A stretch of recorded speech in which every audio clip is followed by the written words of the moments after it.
right now. I have no actual evidence to support that we're live at the moment, but hypothetically we're live. That's pretty cool. I like hypotheticals. Hello everyone, and welcome to this special stream here on Saturday. We have a special guest, which is of course Brian Young, author of the new book Without Question. The last video I've put up on the channel because I have been laboring away on a giant quads video. Welcome aboard everyone. I should have turned off the Streamlabs. Thank you for reminding me to do that. Sorry, 1 second. We just don't... super chats will be read out and everything, but I just don't... I don't want it to necessarily be interrupting the live stream with the with the voice. So just give me a few seconds here, everybody. But Brian, welcome aboard. How happy are you with the new book? Are you very pleased with the general reception?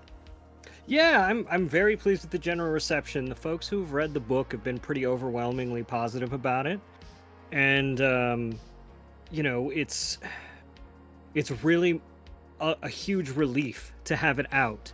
I've been working on this book for longer than a year, right? And it's got some pretty big twists and turns in it, and it has been so hard not to talk to anybody about it. I remember. I'm sure you remember when we were at. We demand spoilers, no spoiler suppression. Every time I talk to you, I just can't wait for you to read this because you'd ask a question and I'd be like, I can't wait for you to read the book. It was hilarious. I'm like, yeah, so they should really consider doing something like this with the Jade Falcons, and you're just sitting there like, sure should. Yeah, wouldn't that be something? Wouldn't that be something? All right, let's quickly head over here. Oh my god, they've changed the settings. I don't like it. Sorry, 1 second. Oh, they've changed it. That's terrible.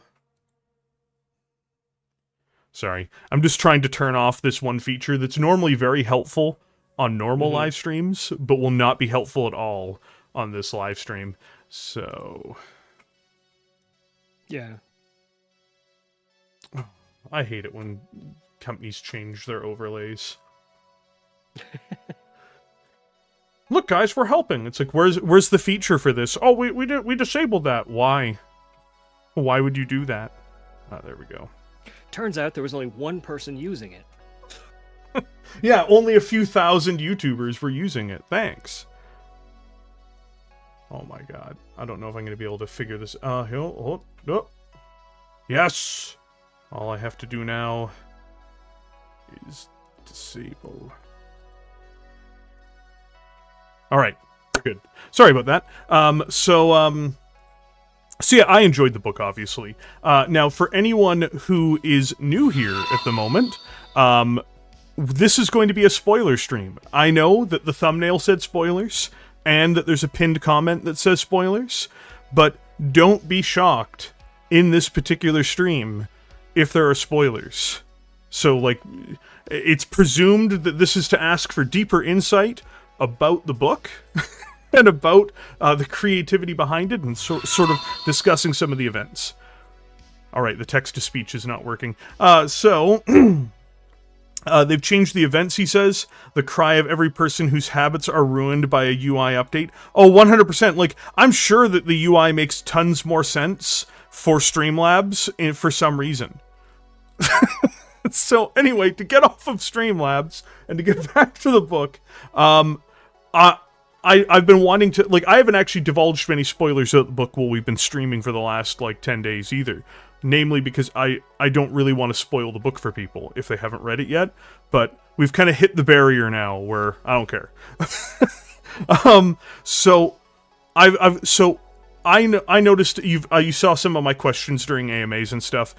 What made you want to tie all of these Ill-Clan era Jade Falcon books together into one book? Because effectively you tie all of the different strands from across most of the major plot lines for the Jade Falcons outside of Terra into this book.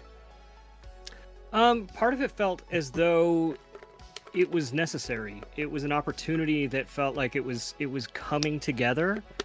and I didn't want to leave people too much in the lurch about what's going on with all these separate threads.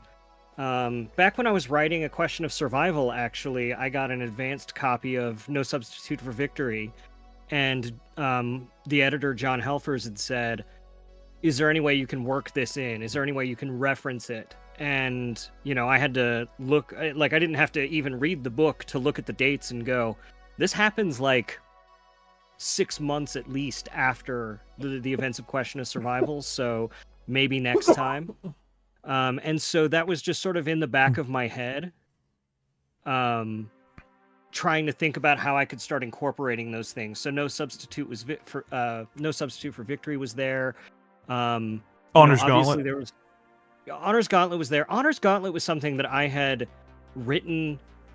Mike Stackpole's advice for the book was leave yourself room for some sequels. And Mike actually sort of hated the title. He wanted me to title it something that had sequel potential in the title. He was like, no, you just need to title it like it's going to be a trilogy. And then it will be a trilogy. Yeah. And you're just putting that energy into the world. Yeah, but Honor's Gauntlet was sort of the best title I felt like I could come up with for it. And it was the one John Helfers liked. But I remember very specifically and carefully writing the ending that I could pull Nikita Malthus back out of the ether anytime I wanted to. Yeah. Whether that was going to be for a story on Terra with the Terra Falcons, whether that was going to be somewhere else.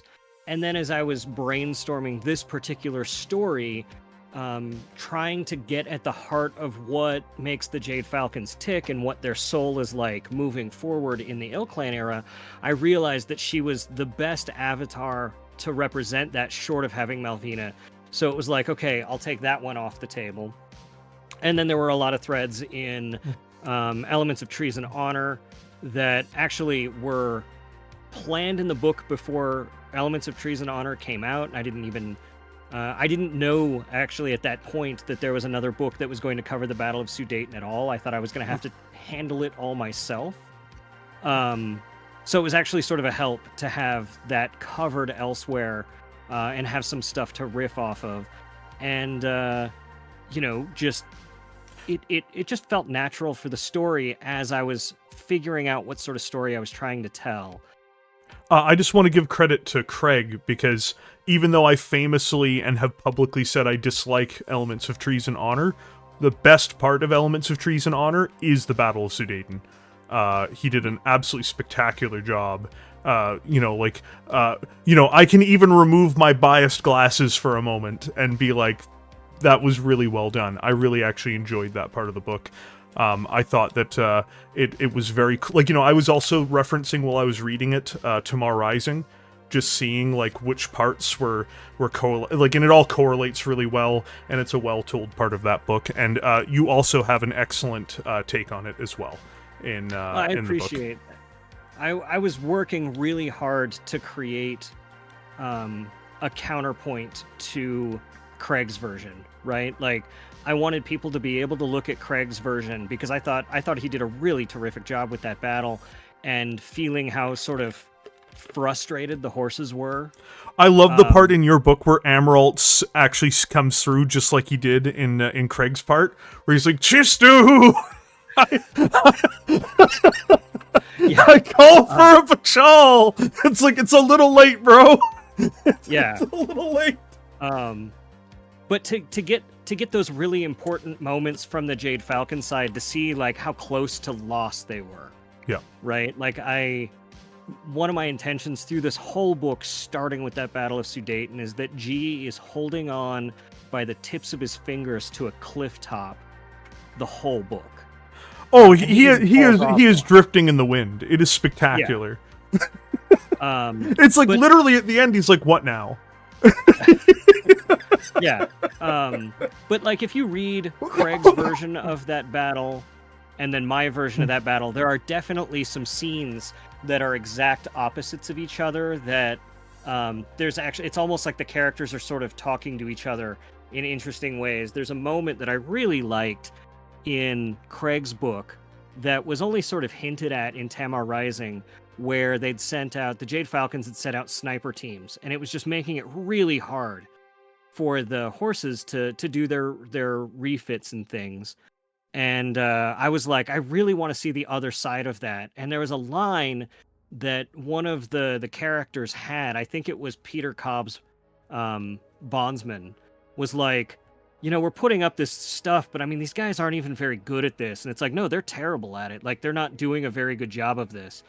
And then when you read my version of it, you've got Coda Verde, who's Dawn's bondsman, sort of creating a little bit of a mirror in that situation, but going like, yeah, we're not even trying to hit them. Like, we're just messing with them. They must think we're terrible at this.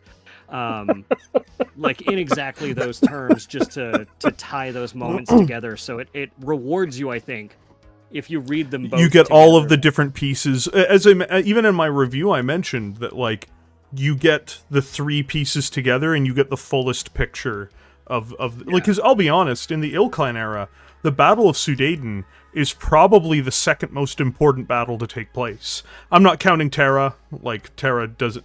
The only battle that matters more is the Battle of New Avalon. Like, I like, mean, we'll get some other decisive battles, but I'm not going to say that I'm not going to go back to the well of the Battle of Sudan as well, and that's kind of something I'm diving into at the moment. So I'm going to ask a couple questions here, just because. Now, for those of you who don't know, as I got to a certain part in this book, and remember, this is a spoiler stream, I even remember I sent you a message after I got to the G.E. Chistu dies part, and I was just like, sus. I was like, I'm going to hold my judgment on this, but this doesn't seem... This seems like a swerve to me. Yeah. So you caught a lot of people with that, too. You apparently caught some people. There were definitely a couple of there were a couple of moments that there were a number of things that I was trying to do where I really did want to leave the audience wondering, like, how this was going to shake out. How is it going to? And I wanted them to believe that GE could die. And to do that, I think it was necessary to bring back some of those old characters, and I think it was necessary to bring back Hasara, who was the lead in No Substitute for Victory. Yep. In his Jaeger mech. Yeah, and he's not in the Jaeger mech list. Hasara was one of those that I thought people would assume that he would be siding with Malvina. And I really tried to play that up with his character, but moderate him as the story went on. You know, for me, the swerve was actually with Nikita. I wasn't sure you were going to kill Nikita. Like, I actually wasn't sure there was going to be that big confrontation that ends up happening, where, like, she killed... Like, I wasn't even sure there was going to be a trial between her and G. Like, up until the moment where it's the theater scene, I was just like, where is he going with this? Because there's actually, like, even how she arrives, her demeanor when she gets there, even if G says he's convinced she's going to confront him, that's not actually necessarily how things always turn out. So it's just like, is this person... Because I knew she would never be on board with what he was doing, but I'm like, is she going to confront him? Is she going to try to be a poisonous snake in the grass?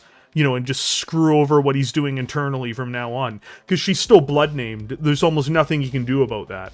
Like, oh, hey, the only other legitimate blood-named person in the clan has no position of power? There's no way that could have persisted, right? Yeah. So I'm just like, where is he going? And I thought that it was absolutely spectacular when you had the scene between her and Hasara, where, like, she sits down and he's basically her mentor, in some ways, and she's just like, look, we're gonna do this guy in, and we're gonna get back to business. I was just like, okay. Yeah. Well, and that was another thing. That was part of that misdirect, a little bit, where it was like Hasara made her to some degree what she was, and that people would just assume that he would be on board, and then when that explosion happened, not necessarily expect that there would be other subterfuge that Hasara was part of. Yeah. But I think Nikita made a huge miscalculation the same way the Hell's Horses did, and I think that's a theme through the course of the book, is that the clans are so bent on their old ways that they're losing because of them. Well, right? but interestingly enough, they're bent in different ways. So you can see the Hell's Horses are bent on a more traditionalist view, where, like, just to be clear, Malvina is not a traditional clanner. She takes things to an extreme, well past, most of the, like, even the, like I mentioned in my review, the original Smoke Jaguars that invaded the Inner Sphere would have been disgusted by Malvina. They would have looked at her as dead. They would do everything they could to kill her. It's bad when the Smoke Jaguars would sit there being like, look, I'm not here to put kid gloves on about anything, but that bitch needs to die. Yeah. But I mean, to the point though, like, Nikita represented the way of the Jade Falcons for the last generation. Yes. Oh yeah, right? like, really a full clan generation was under Malvina. And it's really more than that, because we've talked about it a bit. Like, the Jade Falcons were in stasis as a faction for decades, and for a warrior culture, that's just agony.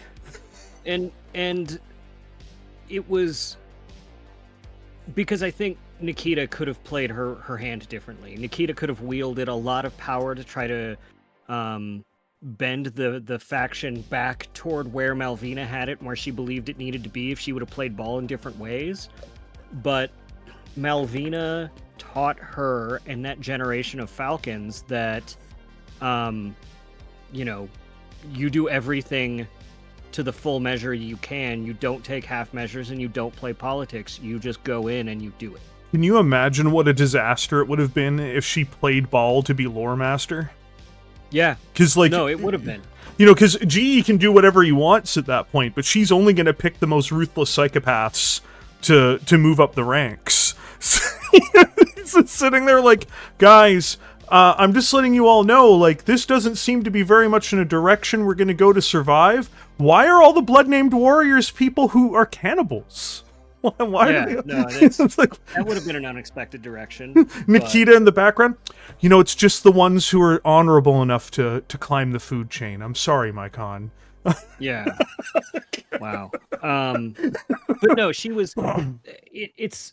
There's one thing that I don't think folks have sat down and thought about enough, and that's that I've definitely had some people say, hey, why are the clans acting this way? Why are the Falcons acting that way? And the thing that the book is really supposed to exemplify is that 100 years in the Inner Sphere is a long time.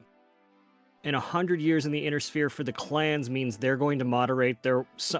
Some of them have the capability of moderating some of their worst habits, but it's also going to be working on the other side of the spectrum, and that's why there was that story with the Tomcats, right? Or the Lone Wolves, where you've got the two mercenary companies who are generally reviled by the clans, acting in very honorable and reasonable and ways that are stable and things that GE can count on, right?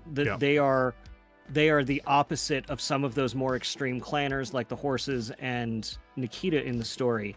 And so I was really trying to blend how the Inner Sphere has changed because of the clans and how the clans have changed because of the Inner Sphere. And also, an interesting point, so much of that book is about the trauma that those characters have all been through. And a lot of the trauma those characters have been through is trauma generated by Malvina. Yeah. Absolutely. And so when the new leadership comes in, they are going to do everything they can to distance themselves from Malvina.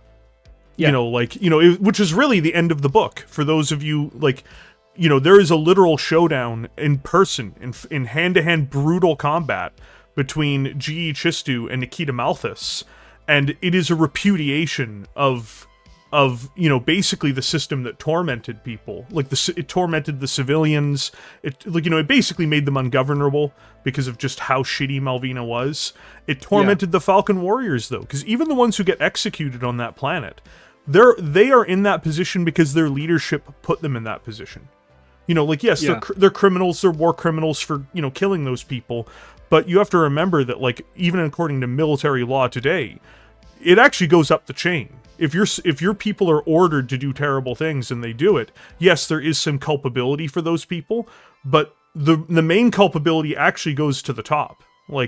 you know, if you gave those orders, you are the ultimate one responsible for it. Well, and when you look at what was going on Antares there, you have a group of people who their commanding officers were all dead on Terra, as far as they all know. Yeah. So it's like, you're just what's left, and we're going to hold somebody responsible. Yeah. And they got held responsible, but they did terrible things. You know, like it's actually a complex moral issue where it's like these people were ordered to do this. They were ordered to harm those civilians and to crack skulls and torment people. And yes, that does make them war criminals and culpable for that. But you can even see when they're talking to the other Falcons. So like, you're going to get us out of this. We were following orders. And remember, unfortunately, historically, the term "we were just following orders" is apparently not a legal defense. Yeah. It sounds very catchy in a trial, but the clans don't use those kinds of trials anyway. Well, yeah, so, in the clans, you're only really held responsible by other clanners. If you're a clan warrior, you're only held to account by other clan warriors.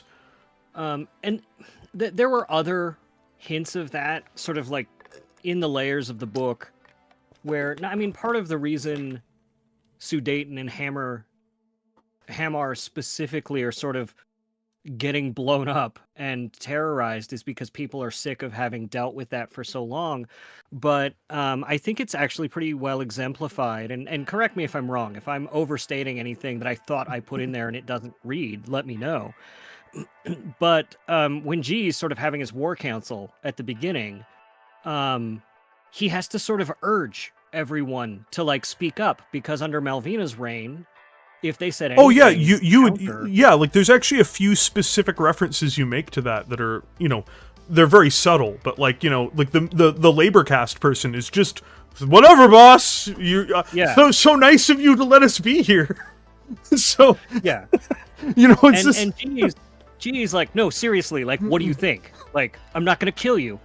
Promise. Just tell me what you think, even if it's not what I think you should think. They're just like, that sounds like what Malvina would have said. Yeah, no, this could have been a test. Like, you could be testing me.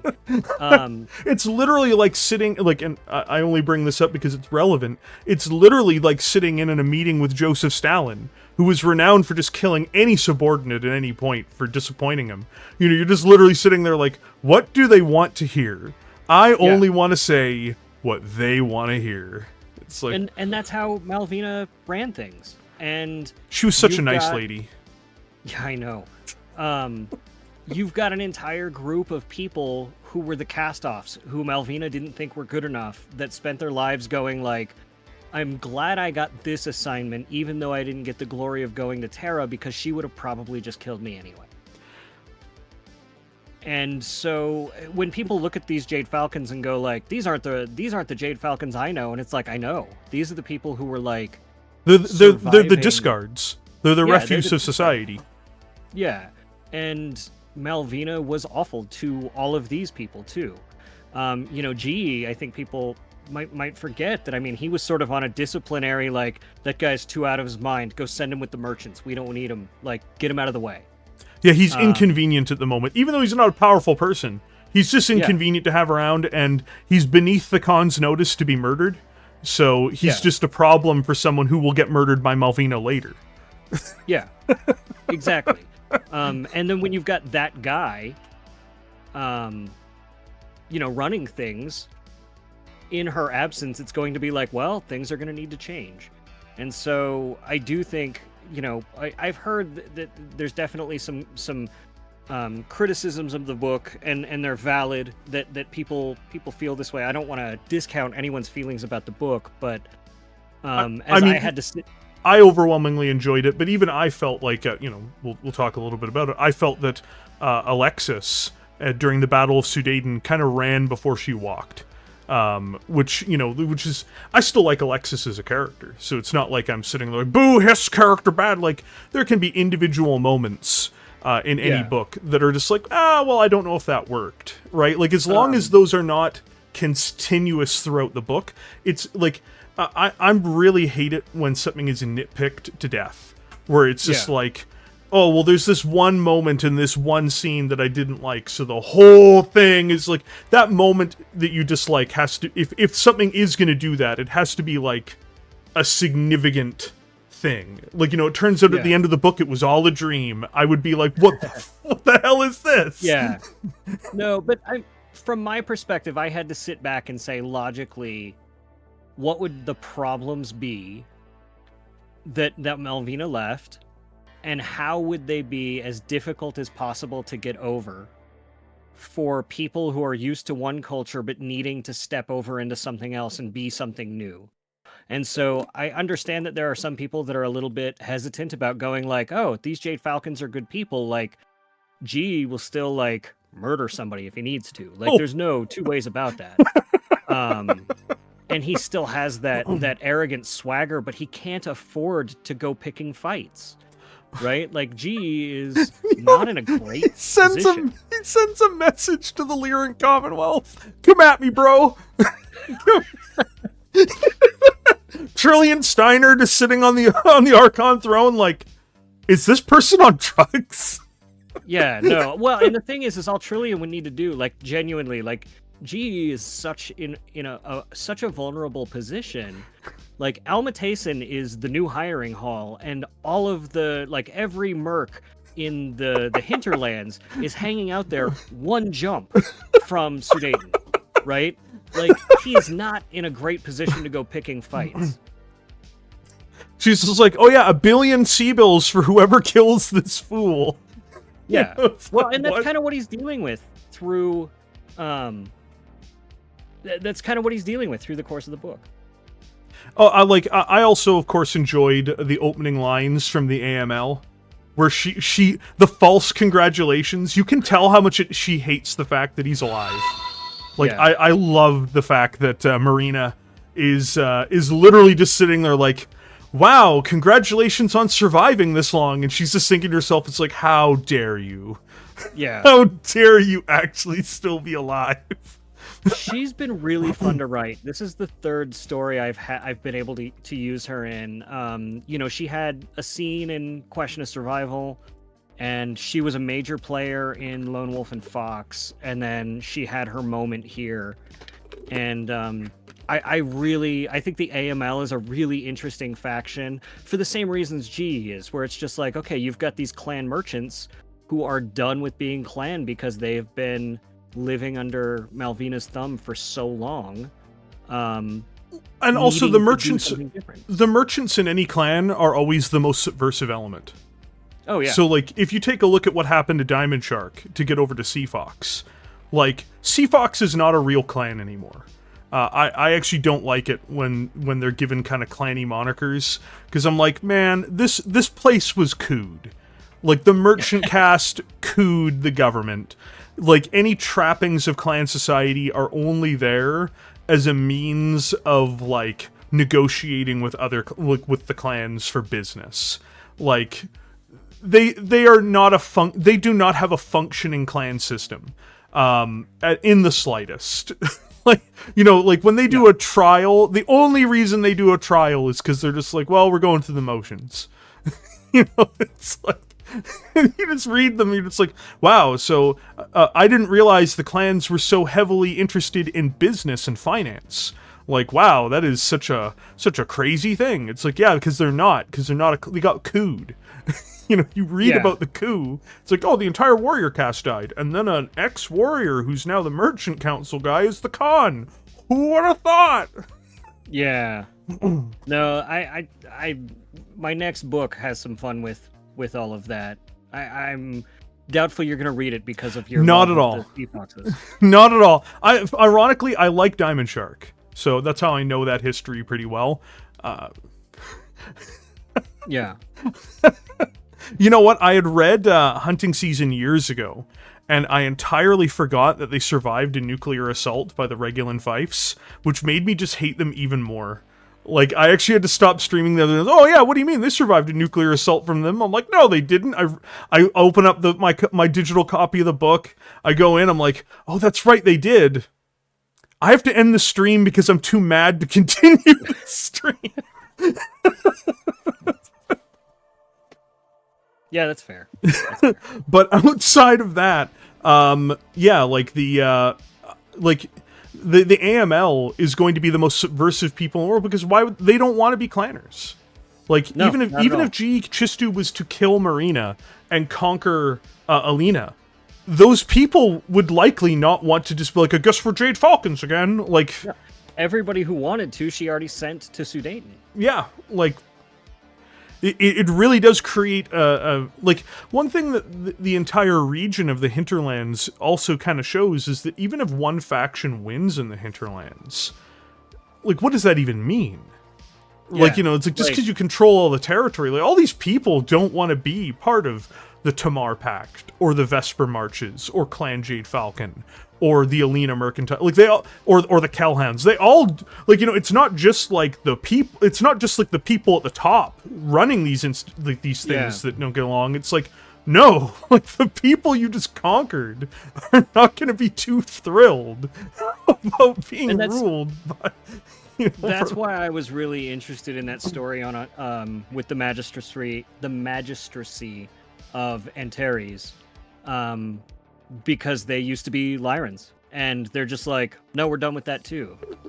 Like, we're done with all of that, and they came to the only possible truce that they could have with the Falcons to be able to have their self-determination without being under the thumb of the Lyrans or really anyone else. Not G, Teresa and Alexis sort of like accidentally reinvented feudalism in the old great houses with how they negotiated that out. Which is actually hilarious, because you're correct. They've basically negotiated a feudal contract with the people on Antares, and which is likely to be what they do with other planets that are this unruly. Like, because they don't have the troops to just garrison every planet that is a part of their little empire now. That's impossible. Yeah. That's one of the things I found interesting about that story too, is that you hear in Battletech a lot that, like, you could take a planet with a star of mechs.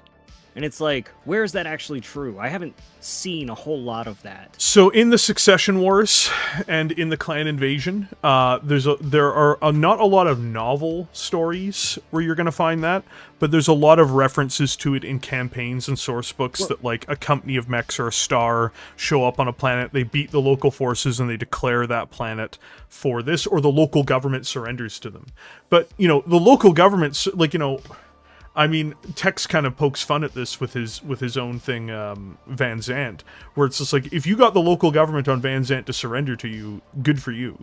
Like, no one cares. No one of any importance on the planet cares what a weak little administration put in place by the Liar and Commonwealth or whoever, is like, oh, well, did you guys hear the local government surrendered? Oh, okay. Yeah, no, what does that mean? But part of the reason I think the hinterlands have been so popular with players is that a small merc company or a star can change the borders and change who's in control. And it felt important to me to kind of put that in the book, in the narrative, because I'm not saying it doesn't happen. I'm not saying it couldn't happen, but you're right. It does. It's not brought to like the top level of the novels in ways where we can see that sort of thing. And so, like, what does it mean when a binary, declares ownership over a planet? Like, yeah, like, okay. good Especially for you. because I read Bonfire of Worlds recently, and it was just like, oh, you have my sympathies. The wolves going through and just, here's 40 drop ships coming at you. Whoops, they weren't there. And like, but here's just, star after star after star after star after mechs. And, it's much larger scale, which is rad. Battletech is about that. But I still think we need these stories where smaller units can make these changes, and smaller units can have that impact, because I think that's what players really like to do on their tabletop. Well, not only that, like, people forget that a regiment is an enormous force in Battletech. So if you show up to a planet with a regiment or with a galaxy, like, that's actually like a significant military commitment by, whoever is deploying it. It's not them sending out, a small force. And people, ever since the late clan invasion, have become hyper-focused. And I mean the fan base itself, not necessarily the books. Because most of the books don't deal, like, most of them aren't Bonfire Overlords or Hour of the Wolf or whatever. Most of them don't deal with, like, well, we've got 3 regiments dropping on planet. Like, there was a bit of that in the late clan invasion, and then it just never turned down. Like, things went from stories about, companies and battalions over to stories about regiments, and even in some cases almost divisional size formations. But that was just because of the nature of the late Star League and the FedCom Civil War. In the Dark Age, that wasn't really the case. Like, they had very small formations in most of the Dark Age fiction up until the late portion of it, where they were setting up for the O-Clan era. Yeah. But I mean, that was part of my intention. Back to the subject. Just no. I really like the diversions because I'm really fascinated by Battletech and the lore and all of that, and it's been fun to be able to talk about it to people. Generally, you specifically also, but well, thank you very much. Oh, you're welcome. You're welcome. In reality, it's like this entire conversation has basically been agony. No. I wouldn't have agreed to it if it would have been agony. But part of it, that was part of the impetus for why I constructed that storyline the way I did. Part of it was to create an impossible situation for Teresa, so she had a moral choice to make, which is not something And you did an incredible job with that. I'm going to cut you off for one reason. Okay. Which is you did something that I don't think most people will recognize, which is you inverted the situation from the beginning of the book to the end of the book, which I thought was brilliant. So forgive me for praising this so much, but it's actually, like, I don't think people the fact that also not everybody noticed it only makes it stronger, which is that near the beginning you have it where Thomas, I think it is Thomason, he's killed in his locust early on, and Alexis has to deal with the fact that she can't deal with the fact that someone she knew and she was close to was killed in battle, and was killed in battle under her command. So it's really her, there's a burden of like, this person lost their life because of me. But then, and she is counseled by Teresa during that. But at the end, when you have Teresa and Alexis dealing with the situation on Antares, Alexis is the one who has to counsel Teresa into making the right choice, and the right choice is that she has to leave one of her friends to die. Which is, the symmetry, but also the fact that Teresa counseled Alexis correctly at the beginning, but she herself, because of her own personal biases, could not see past what needed to be done on Antares, and the person she taught that hard lesson to had to teach her in turn. And that is an absolutely spectacular moment in that book. It's you'll note I was somewhat critical of Alexis to some degree near the beginning, but this is what I mean when I say, there can be individual moments you don't like in a book, but that doesn't matter as long as the ensemble, the piece, has the progression and makes sense. And Alexis's role, particularly in the latter half of the book, I really enjoyed. She also has my second favorite scene in the book, which is the coffee shop scene, where her and Teresa sneak in to the Antares settlement, and they sit down for coffee. And I love how Teresa can't see what Alexis is doing, but because of Alexis's broad background, she's like, no, we're just listening in here. Like, all the local gossip is going to tell us things that we need to know for intelligence purposes as to how to handle the situation. Sorry. No. It is very gratifying to hear people go like, that thing that felt really hard to accomplish on purpose worked. Because a lot of that comes down to the story design. Going into it going, how do I turn these things and how do I use them? And part of that switch also is that Teresa's the one who's trying to mentor. Like it switches the other way too. So Teresa's mentoring Alexis where she feels most comfortable in a battle mech. And then in the second half of the story, they have to have a complete role reversal because Alexis is the one who's like, no, I grew up on the street. I'm the one who has to help you with this. And it was a microcosm of the broader themes about how the Inner Sphere and the clans have influenced each other and have forced each other to change across Alexis and Teresa, forcing each other to change over the course of the story and teaching each other lessons to unify better. Yeah. So you've got the scenes where Teresa's sort of giving Alexis the whole, like, here's the orders, this is what we're doing, and Alexis is feeling a little over her head, and reversing that, and Alexis doing the same thing to Teresa about, in the coffee shop.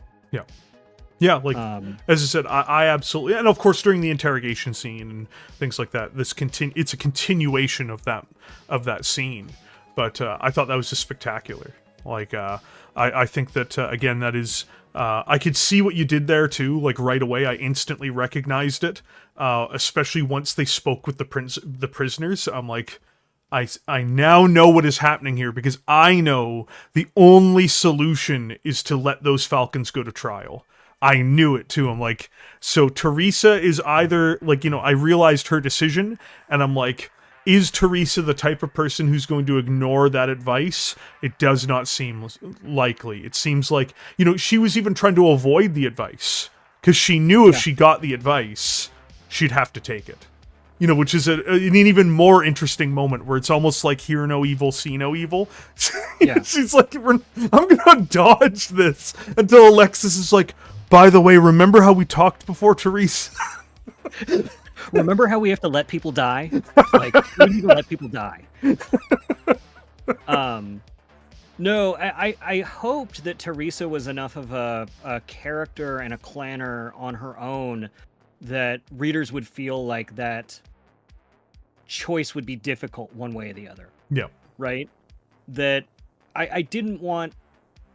I know that there are moments where, like, if you understand how stories are structured and generally what I think good storycraft is, you'll definitely be able to see the scaffolding of the story, but I'm hoping that there was enough scaffolding that it could have been a turn to the left or a turn to the right, and both would have felt correct, but that my hope was that I picked the right choices to make you feel like it could have gone either way.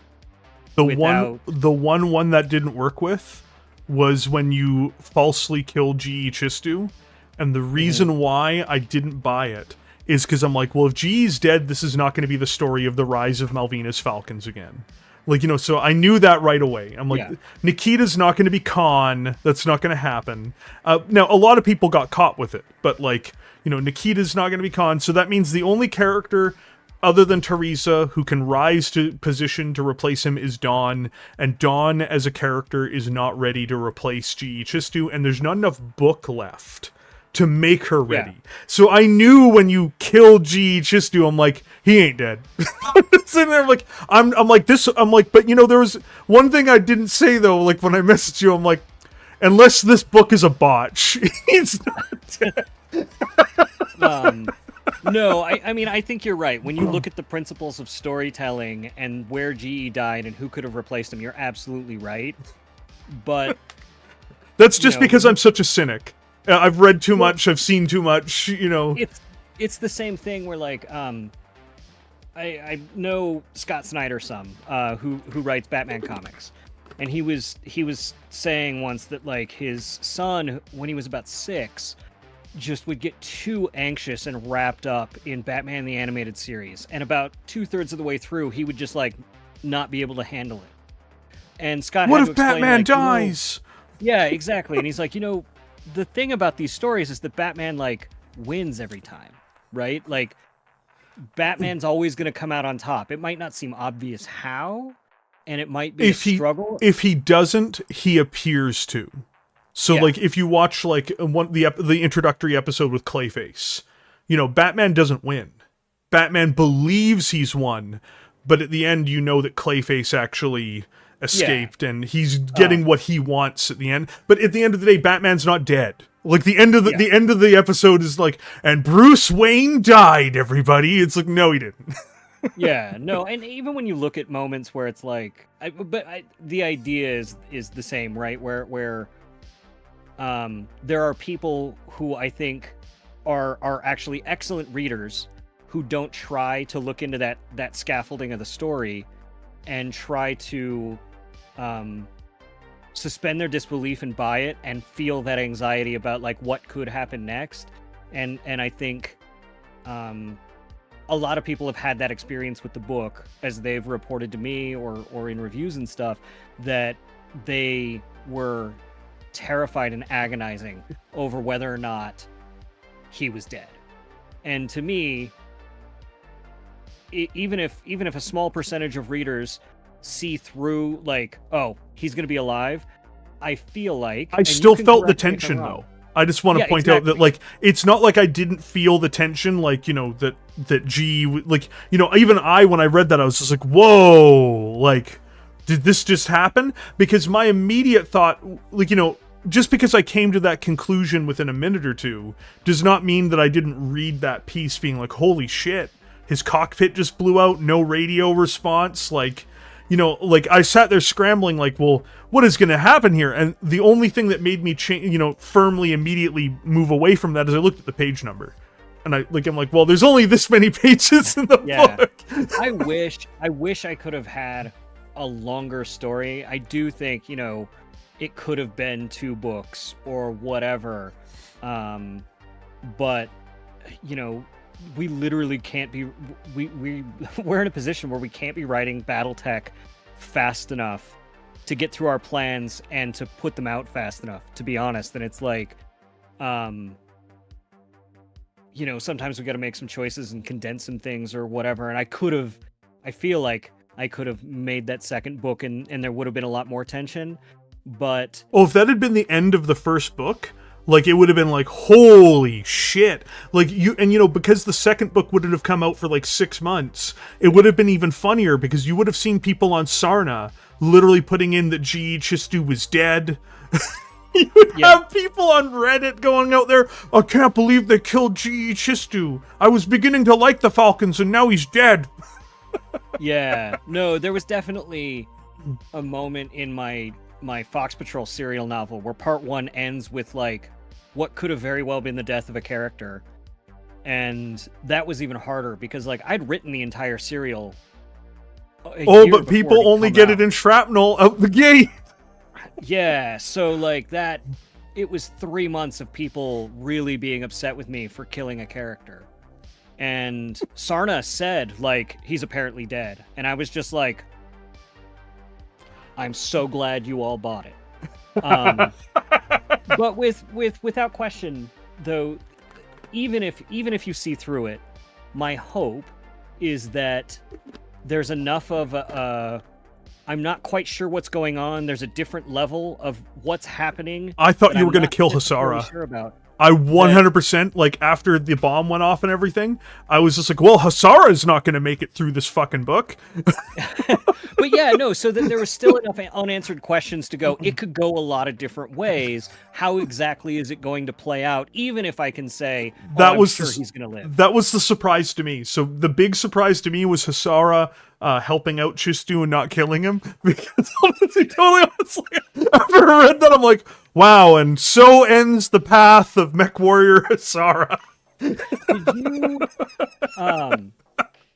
I don't know. And I haven't like really talked to anybody in this level of depth. Like, what were you thinking in that scene where he walks into the bar while Dawn is pounding Jade Falcon PPCs?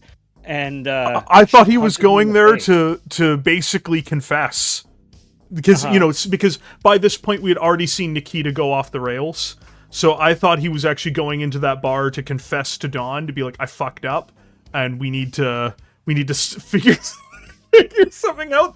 That's actually what I thought. I thought he was going there not to tell her that GE was alive or anything like that. I thought that was going to be the that he had, because I hadn't connected that he was a part of the plot, to work with GE. So I'm like, so he's going to be regretful, and he'll probably die fighting Nikita or fighting her subordinates. Because again, I thought he was cooked up until the moment where it's revealed that he helped GE Chistu. I thought he was totally cooked. I'm like, Hasara, like, regardless of if he seeks redemption or not, he is a dead man. Like, that's all I thought. I'm like, there's no way.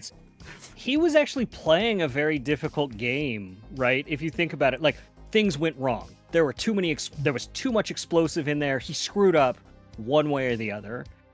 But literally, who else could have been party to that Nikita would have not discovered it immediately? Hasara is really the only person who could have let GE convalesce to the point to come back, because she thought he was so bought into her side.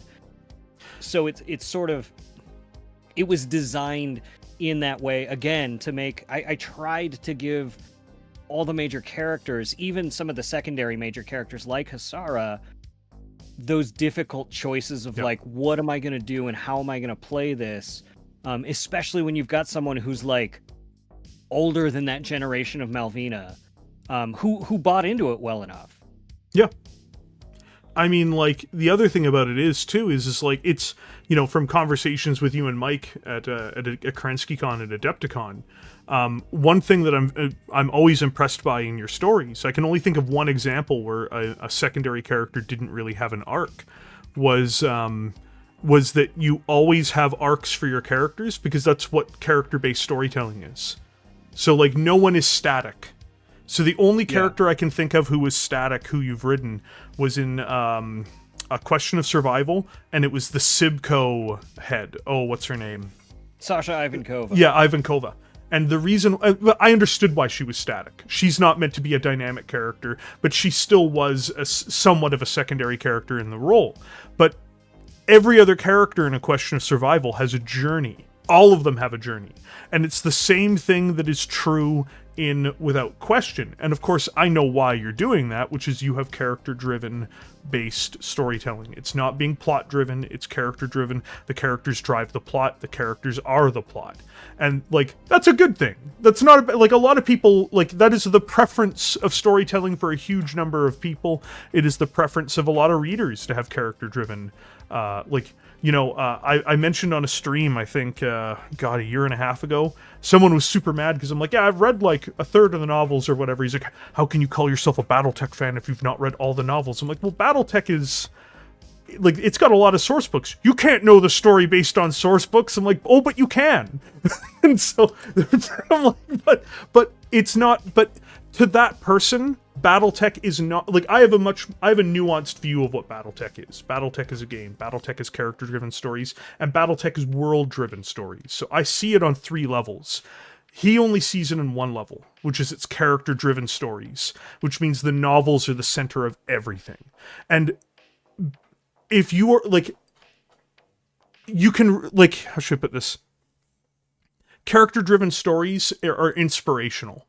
They can give you moments of empathy. They can give you an idea of getting into other people's heads. When you're writing, as you know, you actually can begin to empathize with these people yourself. So I'm sure that when you wrote Nikita's a monster, but Nikita can't view herself as a monster. No, not at all. Nikita views herself as someone saving the ideals that she believes in. Like, she cares about Clan Jade Falcon. This is something that, like, people don't, like, yes, she's a monster, but she also, she sincerely cares about the Jade Falcons. She clearly loved Malvina. Not in a romantic way, but, like, she loved the idea of Malvina. She loved what Malvina gave her. Like, Malvina gave her purpose. Malvina, like, so you can say, oh, well, she's an evil, twisted monster. It's like, yeah, but she doesn't feel that way. Yeah, she feels like she's doing what she has to do to fulfill what her clan is destined to do. And that rage is sort of matched against the fact where she shows up, and it's like, wait, you're the asshole who got put in charge? Like, when I left, we were fine and heading to Terra, and I come back and you're it? Oh, like, yeah, dude. I love that scene. I liked that line. that G had, and he's like, I don't think this is ideal either, or something like to that effect. Yeah, he says, like, he goes, if it helps, I didn't think this was going to happen either. Yeah. No, I one of the things I really liked about working on this book is that it felt like there were fireworks throughout, and it was just so fun to write. And I don't know if it comes across how much fun I was having when I was writing the book. It does. Okay. It was fun. The part I enjoyed the most, though, it has to be the part where, and this is before GE gets killed by the false explosives, or the real explosives, I should say. Hisara is a falconer, not a demolitions expert. But the scene between him and Dawn as he's preparing to meet Nikita in her challenge. And I absolutely love that scene. And I love it because Dawn's not my favorite character in the book, but she has my favorite scene. And the reason why is because of she finally recognizes what's happened. And because I read her in A Question of Survival. Because in A Question of Survival, she's still very much a traditional Jade Falcon, even though she's benefiting from the changes that are being put in place. But now that she's a warrior, now that she's an officer, now that she's been exposed to all of these changes, but also that she's seen kind of like what she was a part of, I suspect. There's that moment where she writes, where she thinks to herself, I've changed. And that, to me, that's the most powerful moment in the book. And it's not because of G. Chistu thinking it. It's not because of him willing it on these people. It's because when they've been following him through this quest to survive, she realizes that the journey she's been on, she can't come back from. It to me, it's very powerful. And just the dialogue between her and G, because she also doesn't want him to go off and die. That's why she even says, violate the traditions. We'll just shoot these idiots. Screw it, we'll kill them. We'll do them dirty, basically. And, you don't have to do this. And she is not Malvina. And he is like, no, it doesn't matter if she's not Malvina. She represents what Malvina is. And this has to stop in a traditional way to show that this idea is wrong. It's not just wrong and we're just going to kill them. We're going to show how right we are. And that is such a powerful moment in that book. I was very moved by it. Not moved to tears or anything, but I was very moved reading that moment where I'm like, wow, what an incredible journey over 2 books Dawn, basically was carried through. Yeah, no, that was definitely a challenge of the book, is getting to the end of Question of Survival and seeing the journey I'd taken all those characters on, because with the exception of Bugsy Heidegger, Enrique Polaris, and Nikita Malthus, all the POV characters in this story had arcs with Question of Survival. And so to sit back at the end of that book and say, okay, how can I take them on another step of an arc that still feels like an arc and evolve them one more step?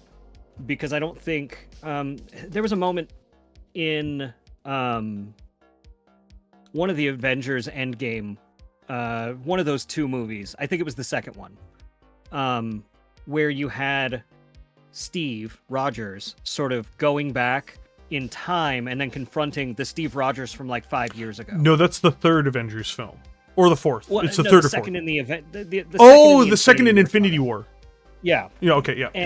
And those 2 characters are just so drastically different because of how all that time changed them. Yes. And I was thinking about that moment going like, the Dawn or the G or the Alexis that are at the beginning of A Question of Survival would be frustrating to the Dawn, the G, and the Alexis at the end of Without Question.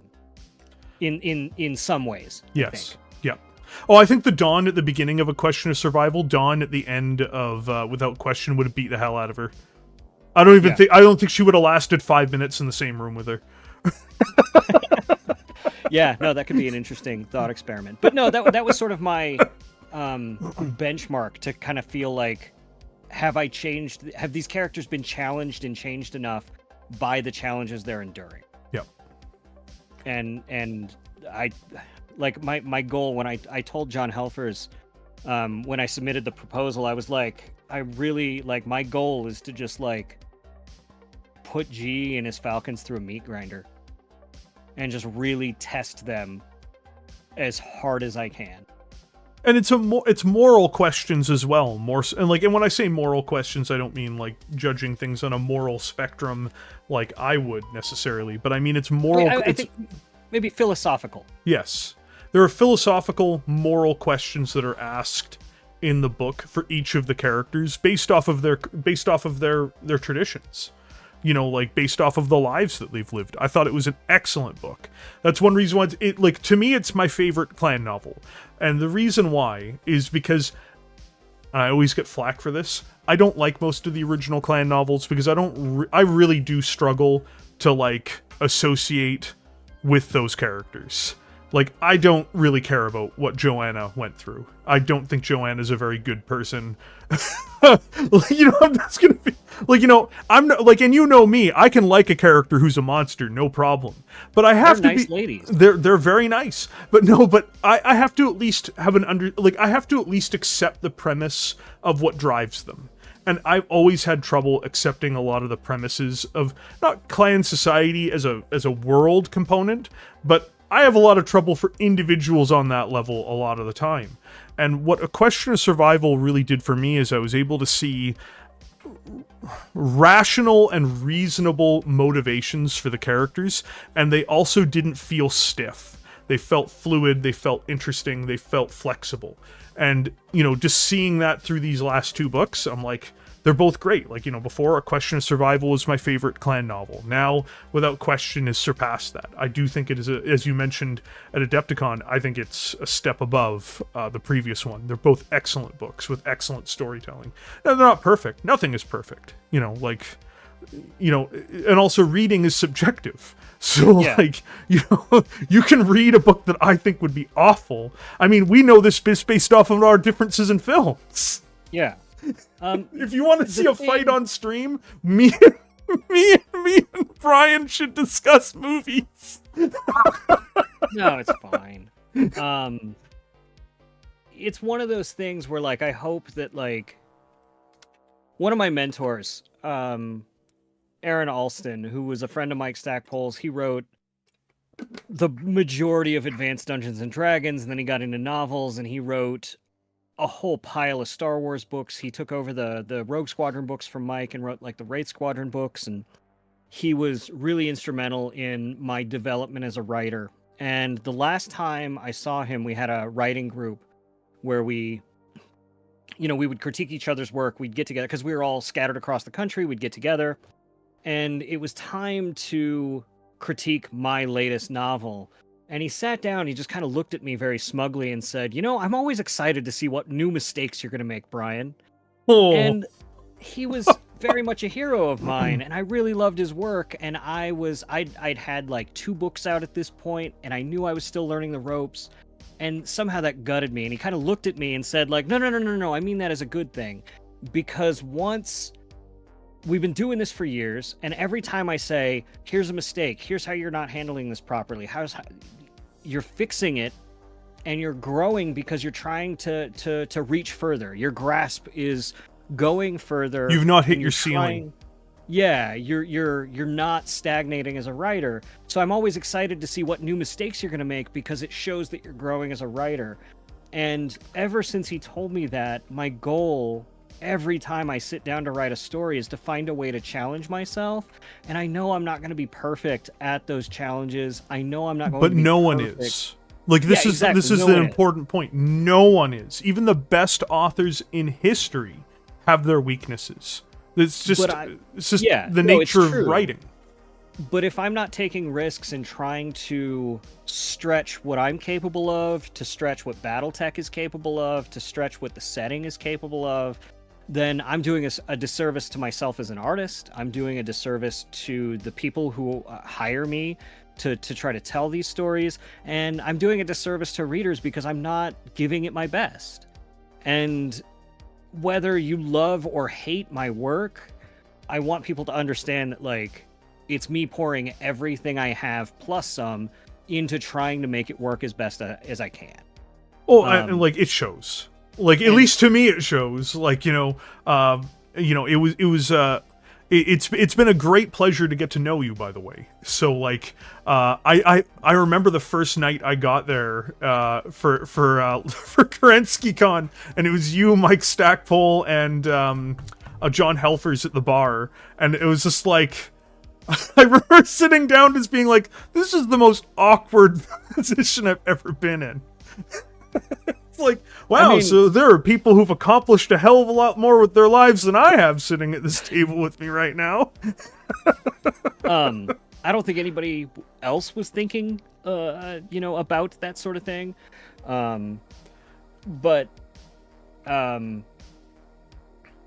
my hope, kind of where my point was going, is that my hope is that 5 years from now, 10 years from now, as I continue to write Battletech books, I'm going to look at these two and go, like, I did my best for who I was at that time to make these, but that I can do so much better now and not, like, regress or, like, always try to push myself and always try to improve, because, like, I mean, it shows. It really does show. Like, I really have to stress, like, just as somebody who's, like, I was a fan before I met you. Obviously, I read some of your work prior to that.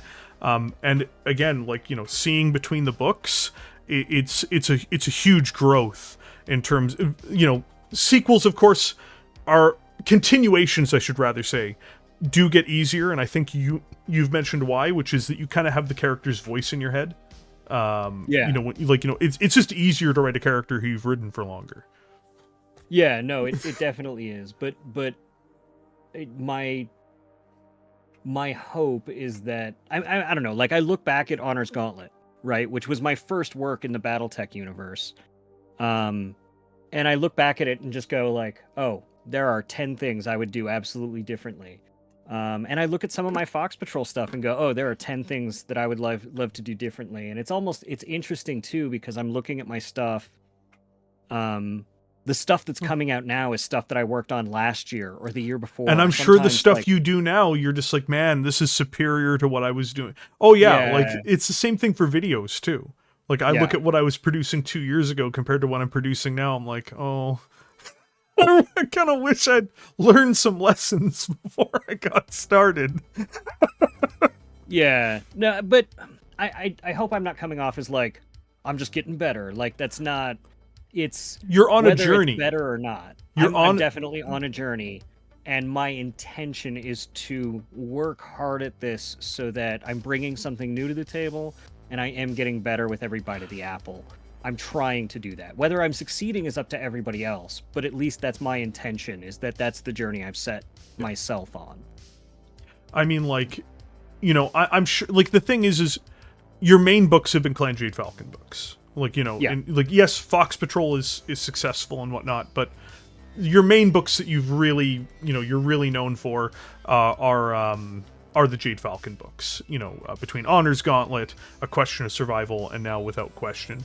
The real question is going to be when you move away from doing Fox, not move away from permanently, but when you start moving towards maybe houses or something very wildly different, that will probably be a bigger test of you as a writer. You're right. Like, no, it's definitely. I was given permission by Ray yesterday in my Q&A on the official Catalyst Discord server to say what the next two projects I'm doing are, as far as novels go. And I am doing a Fox Patrol novel, so they'll have their own trilogy. Maybe they'll end up as cannibals. I don't know. And then the other one is the Ghost Dogs. The Ghost Dogs are getting called back to the Kellhound's fold for a special mission from Calandra. I thought the Ghost Dogs were a lot of fun.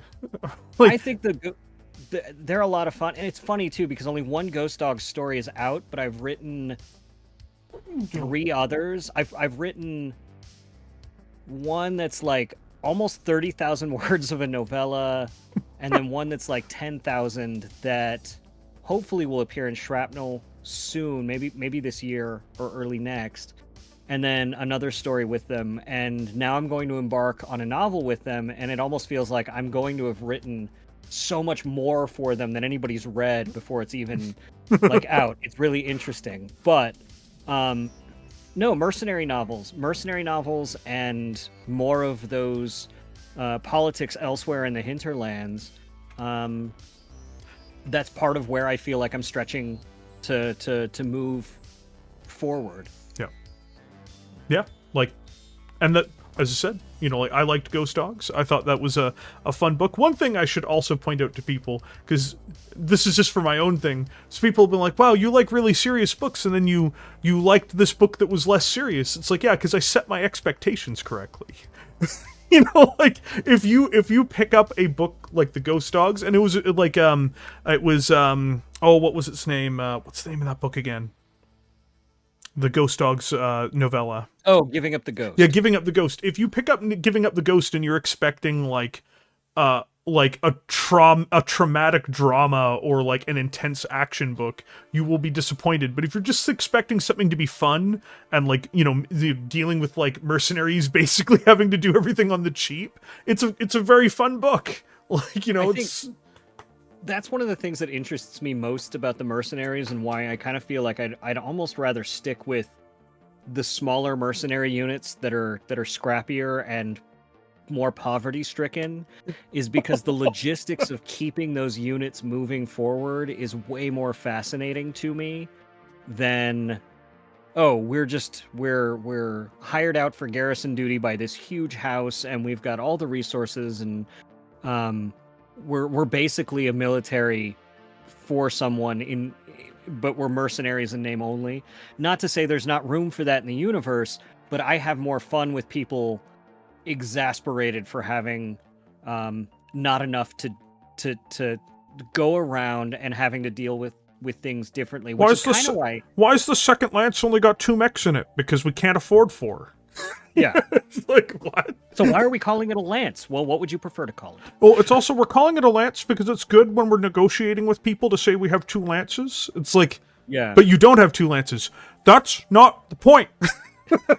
That was actually one of the things that was so fun for me about the Tomcats. I didn't expect people to enjoy them as much as they did. I thought they were okay. It was funny because I got a note from John Helfers. He was halfway through that part of the book, and Alexis is in the middle of her trial with them, and his note was just very vehemently like, these guys better not die. Like, they're way too fun. I want to see more of them. And I was like, you know, I wrote this book a long time ago. Their fate is sealed, whatever that is. I'm not going to tell you what it is. You know, I enjoyed the part where they trialed, where he's just like, because he's just trying to figure a way out of it. He's just like, look, we're going to lose. He's like, and we can either get absolutely turfed, or we can figure out something to, because if we leave, we go broke, we go bankrupt, and that's it for the company. If we stay, we have to fight a bunch of Jade Falcons, and FYI, we are not a bunch of Jade Falcons.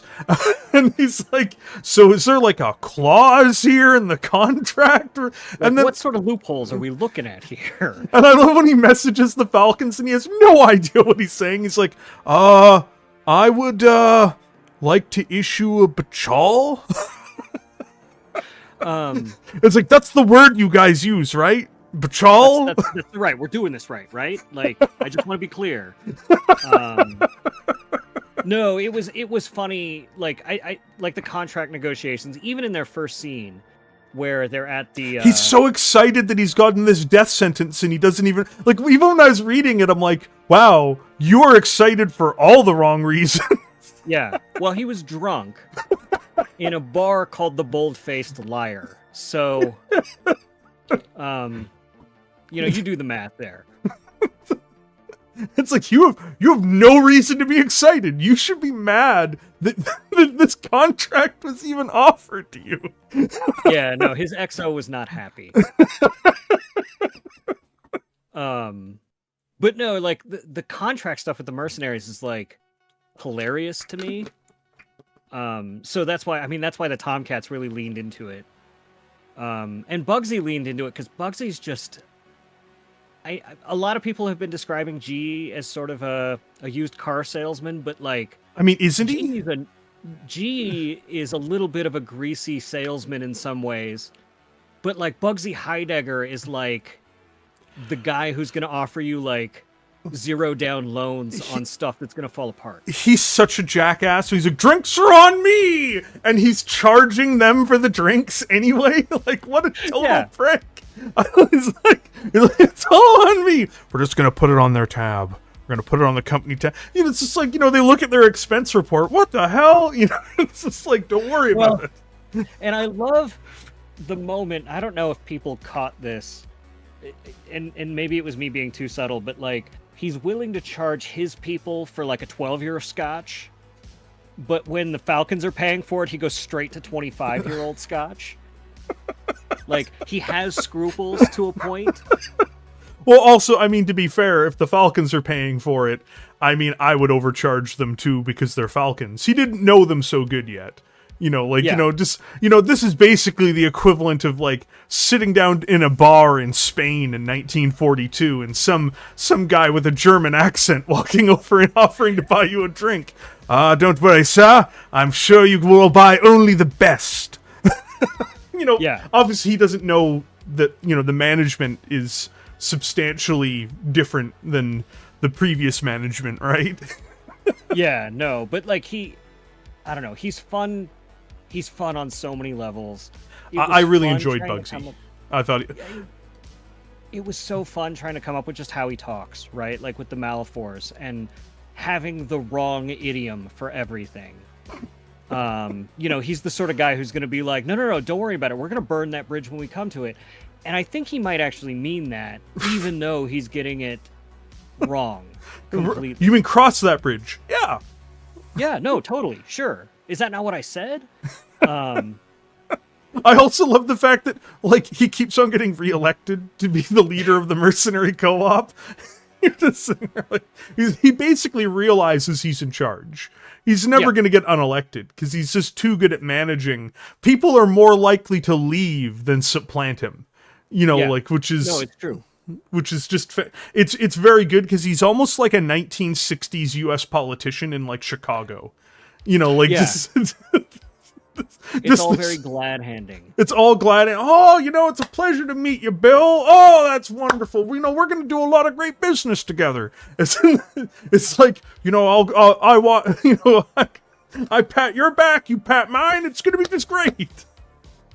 Yeah, no, I want to do more with the Lone Wolves. They were just a fun unit, especially because there's so much built-in tension with a unit that's made up of so many different random-ass units. Oh, yeah, and, like, each one of the Lone Wolves, like, you know, he even mentions he's got some, like, hardline, like, you know, borderline psychopaths, you know, in his unit even, who hate him and are not very nice people, but everybody just wants to get paid at the end of the day. So not every, like, you know, mercenaries literally come in every flavor. You know, everybody from the altruistic to the deranged, like, you know. And unfortunately for the Lone Wolves, unfortunately for them, well, anybody can join the co-op, really. Yeah. Well, which is why I loved Lone Wolf and Fox really teams the foul-tempered, which you saw in Without Question, with the Fox Patrol. Because Bugsy's like, there was a line in Tamar Rising that really helped me develop the story for Lone Wolf and Fox, and that part of the reason Bugsy was such a successful chairman is that he really emphasized the disparate units drilling with each other in their downtime and being able to manage all the personalities, and that Lone Wolf and Fox really does test Katie Ferraro because of how Bugsy handles that, even if it's very hands-off, and she has to deal with, you know, Ellison from the Foul-Tempered, and that guy's just an asshole. That's not very nice to say. No, it's not. It's not, but it's true. Oh, wow. He's that rabble-rouser. He's that guy who's like, he's the guy at the back of the room who, like, everyone says something very pleasant and unanimous, and he goes, "Let me play devil's advocate here for a second." But he's Why not are we playing acting devil's good? advocate. He's actually playing his own interests. This is what he... Um, it's not really devil's advocacy. It's like, I am the devil, and here, allow me to make my case. Yeah. But somebody who's always just like, there's something wrong here and we've got to deal with that. And I mean, everybody who's ever been in management has had to deal with that one guy. Right? And so having Bugsy have to deal with that is fun. It's just, it's fun. And I was trying to balance, like, I wanted the book to end on a very hopeful but bittersweet note. But I don't think, I feel personally that, like, the more people are enjoying something and the more an emotional gut punch happens, the difference in height between the joy and the You can't have real happiness without understanding sadness.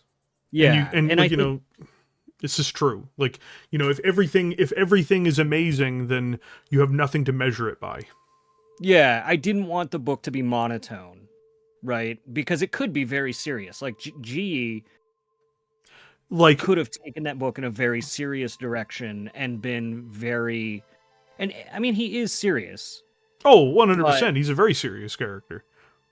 But there are situations that he puts himself in that I feel like that put a smile on my face because he's trying stuff that, like, he should, like the opera, right? Like him getting up, not just letting them put on the opera, but him standing on the stage going like, "We've never done this before. I'm not sold on all this, but you all seem to dig it." I will say that scene also is what gives Nikita Malthus so much depth. Yeah. So, I mean, like, people might say she's two-dimensional. It's just not true. Nikita Malthus is a complicated person. Because one thing that I really enjoyed about that scene is when she's sitting there looking at this with disgust, but at the same time she yearns for it. Like, that's the thing that, like, is such a great moment for her character, where she has an envy that it's not about the Falcons. She's like, why is this about some inner sphere dogs like the Kelphounds? This, like, this should be about Clan Jade Falcon and our glories and all this stuff. And, but then she has that moment of insight that pulls her back from that at the same time, where she's like, oh yes, but, we would never do something like that. But you can tell that she wants that. That's actually what she wants. She really does want that play to be about Clan Jade Falcon. That was that layer of subtext there was like, I really hate that he's down there in the spotlight and he's screwing everything up. But that dream that, like, because if it were me, I'd handle that spotlight the way a true Jade Falcon could. Right? Like, we'd be having a play about Jade Falcons, but the sort of people who'd write plays about Jade Falcons are probably all dead. And they would paint us as the villains anyway. But, like, she yearns for that spotlight. She yearns for it, but she doesn't just yearn for it for herself. That's obviously part of it. But as we mentioned earlier in the spoiler review or the spoiler discussion, she loves Clan Jade Falcon. For her, the crime of that is not necessarily, the opera itself is a waste of time, of course, put the quotes around it. But in reality, she's angry that it's not about the Falcons, and that obviously she doesn't have the spotlight as well. And there's probably more people in the audience angry that it's just about Morgan Kell and Yorinoka Kurita. What the hell is this? Yeah. No, that was one thing I really tried to hammer into this book, is that I've noticed as I've read even deeper and wider into Battletech that so many of the pop culture references seem to come from our present day. 30 silver pieces? I will never forgive that moment. You know what? I don't care if you're a freelancer for CGL. I'm speaking my mind. I hate that moment with such a passion. I hate that moment so much. It's like, so let me get this straight. An atheist from a clan heritage who rebukes the very concept of this belief is given 30 silver pieces to another atheist from a clan descended mercenary unit for the purposes of showing him that betrayal is bad. I was like, none of these people would even understand this reference.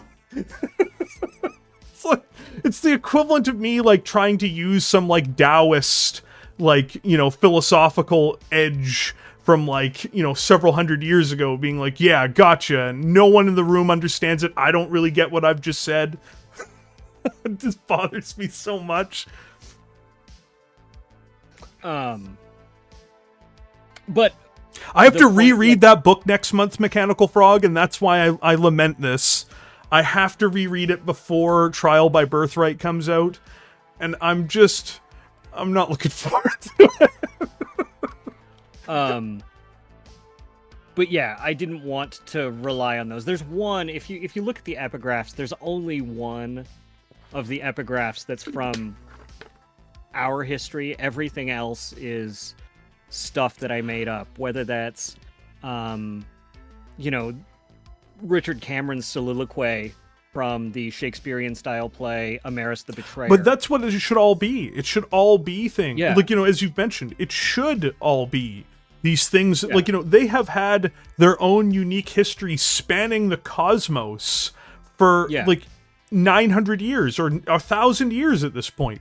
There would be like, you know, they would not have a whole bunch of like, you know, 20th century pop culture references. So, I mean, like last year, I went and saw an opera about Steve Jobs, right? And it's like, I kept thinking about that, like why, like, I also went and saw Pirates of Penzance, right? Which is 150 years old. And Pirates of Penzance it's fun, but it's so dated and hilarious.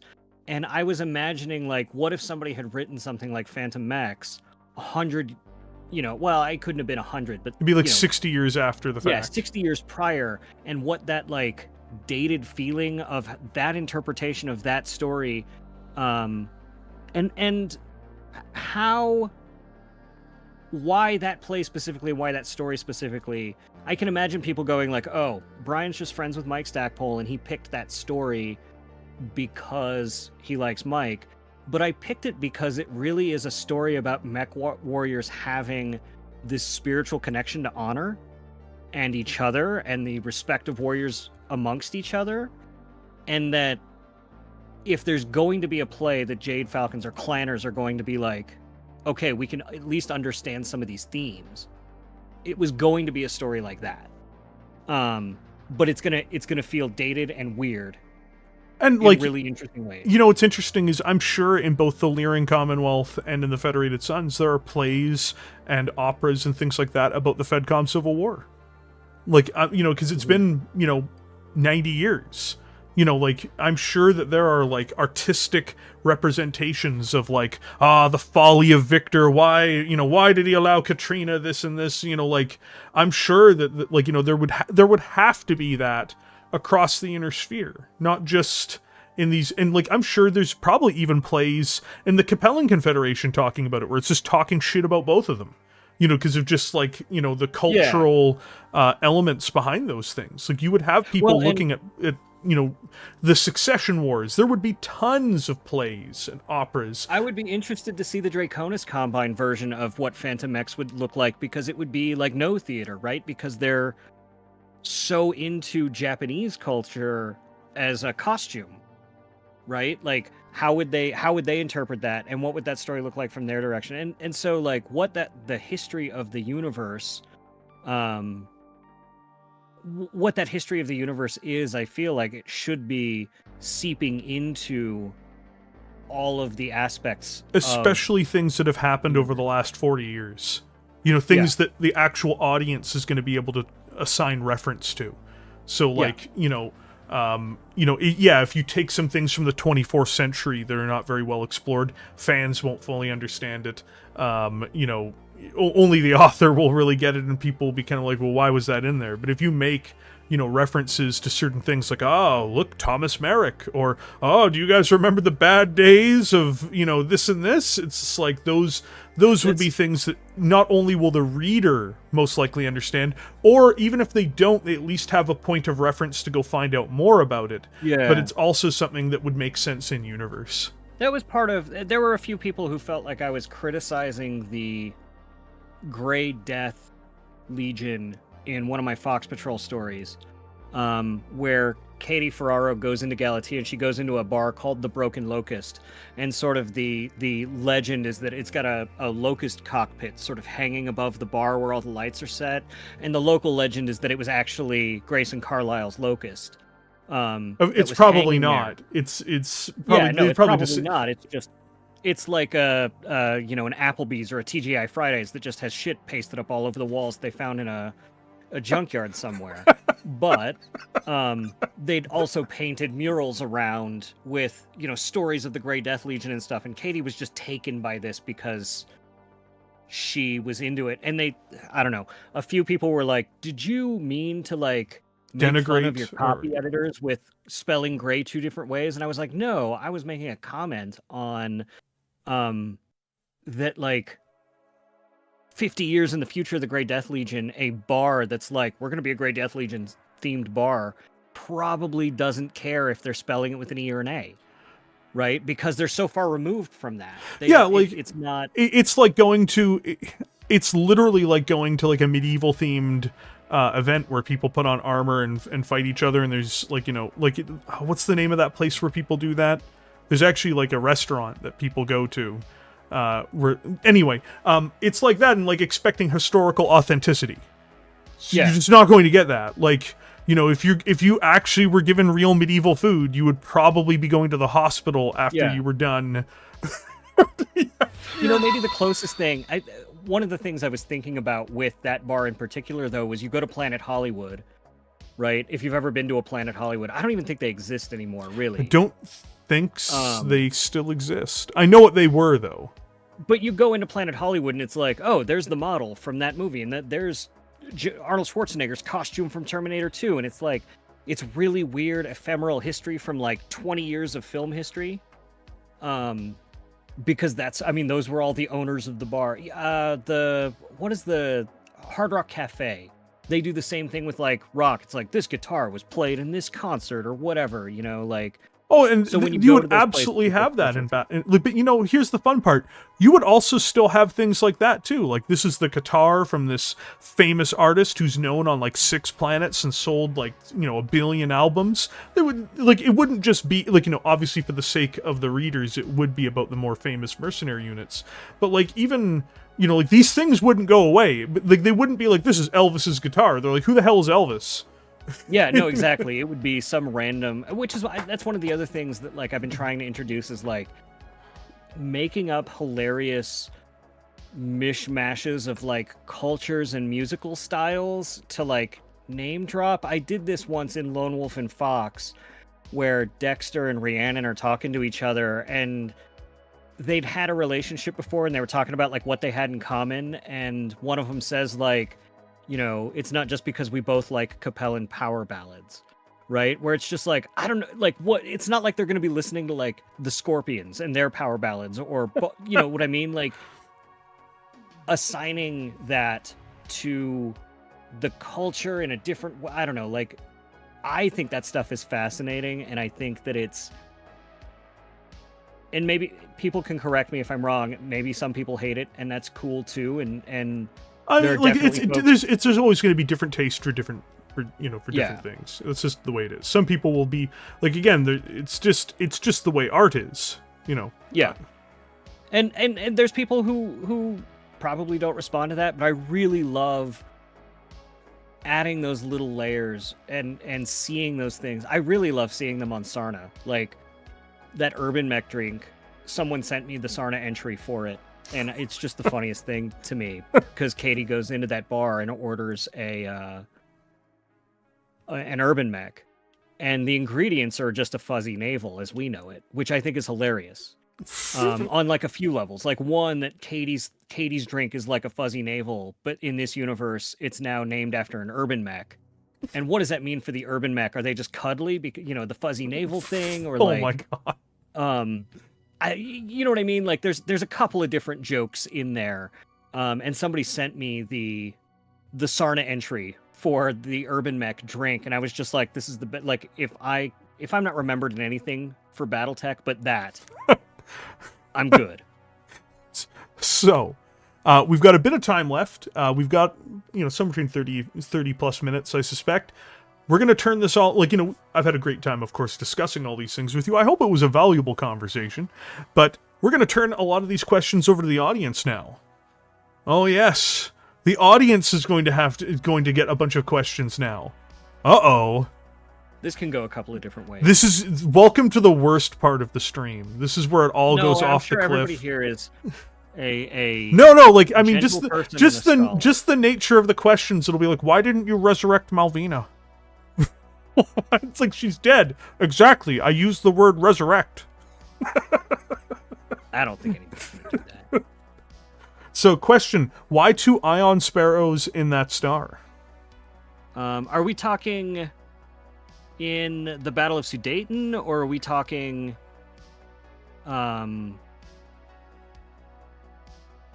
in Lone Wolf and Fox? Because in Lone Wolf and Fox, there's 2 ion sparrows. We'll give Frog a moment to clarify that. But in the in the Battle of Sudan, I just really like ion sparrows, and they're manufactured on Sudan. So I was trying to just throw as many mechs from that were being manufactured there, because the whole thing is that GE's Jade Falcons have way too many mechs. And they have way too many. They don't have enough people, and the menu of mechs that they have is very small. So they have a lot of repeating designs. Cool. Yeah, like Ion Sparrows look cool. Their nickname, like Butcher Birds, sounds cool. Like that's just like cool. They're fun, and I figure the more I write them, the more I push them to put those minis out first. Which is why the Fox Patrol, like as soon as Evan got one for the Fox Patrol, Ray said he had a whole bunch of people just going like, "Where's an Ion Sparrow mini?" Because people had just finished. We got to get GE into a hijacked Jade Phoenix. That's what we got to do. Anything is possible, but right now he's pretty happy with Emerald, his Gyr. Yeah, I like the Gyr Falcon as well. I think it's cool. Hold on. Sweet. Seeing if this is something relevant. No. Okay. I just wanted to see if somebody, like, you should send questions through the chat, not through Discord. It was not related to the stream. So, let's see here. Tales of the Bounty Hunter story tease? I'll tease that I wrote 2 stories for it. And one of them involves Blakeists. Praise Blake. So that's, I mean, I don't know what I'm even allowed to say. Like, don't say anything. I know I've said that I've been in it, and I know that's come out. I've seen like the pitches everybody put in, and I'm really excited about it. I think it's going to be a fun collection that just sort of travels through the bounty hunter's history. And it was really, I got into trouble with one of my pitches. And I was like, I was working on Without Question, I think, when I was writing them, and I was like, okay, I want to participate in this. I'm going to pitch. And Phil insisted that we pitch 3 stories for it. And I was like, the only one I want to write is this one, so I will just throw these 2 pitches Did the one you want to write not get picked up, and the 2 you didn't want to write get picked up? Because that would annoy the hell out of me. That's exactly what happened. And yes! One of them I didn't realize required a lot of homework, and so like I'm sorry. I had to read 2 novels for one 5,000-word story. I'm sorry. It's like I'm like, why do I have a feeling that now that you've prefaced this, you're like, I only wanted to really write one of these, but I had to put out 3. It's like, oh no. I'm really proud of the ones that I turned in. I think they turned out really well, and I'm glad that I did that work. And again, it's one of those things like we were talking about earlier. It's good to get challenged on stuff, and to have to stretch your abilities. And I feel personally, I get more creative, and I feel like I produce better work when I'm under the gun. Even if that's the gun of a marauder, right? So I have another question for you from Besker, who says, favorite part of the novel to write? Ooh, I was super energized writing the scene where G and Nikita have their knife fight. That's a really well done scene. I really enjoyed that.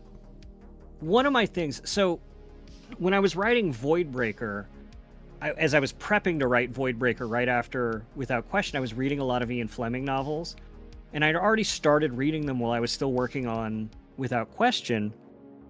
And one of the things I noticed in those early Ian Fleming Bonds is that Ian Fleming just brutalizes Bond.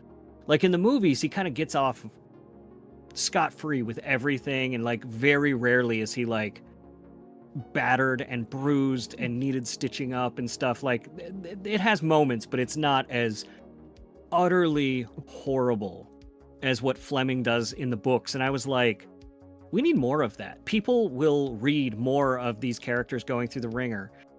And because my intention was to put G through the ringer, it's almost like combat zones are dangerous. Yeah, I know, right? So I was like, how can I push this further than I'd intended?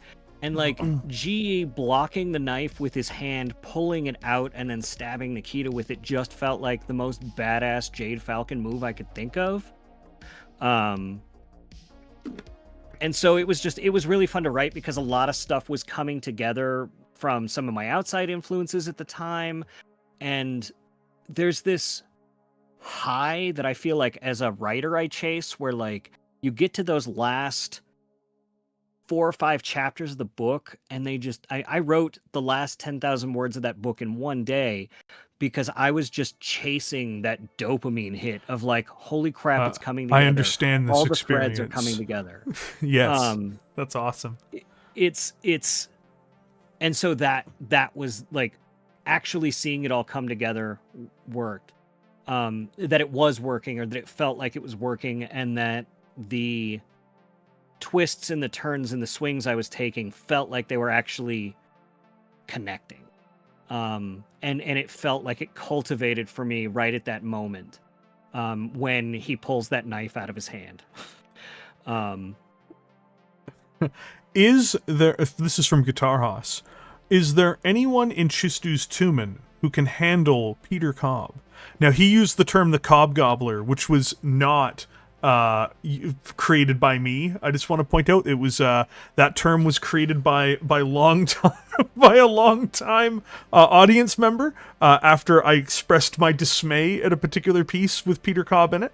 However, are we going to see Chistu's Tumen? Are they going to be able to actually be the ones to in any way stop the unstoppable surge of Peter Cobb? I'm not in charge of any of Peter Cobb's story. But I would say if there's anybody in the Falcons that could at least battle Peter Cobb to a standstill, it would probably be GE. But actually the one I'm thinking of is actually Star Captain Quinn. Like she's got the math. She's got the logistics and the math, and if anybody's going to be able to go like, I understand how this dude thinks, it's going to be her. And we very rarely see her in a mech. I mean, she gets in a mech a little bit on Sudan at that battle. But, yeah, no, I think she has the presence of mind and logistical capability to actually fight Peter Cobb in a way that would make sense. If I'm understanding the question correctly. I believe that is the despite the comical nature in which he tried to deliver the question, I believe that was the right answer.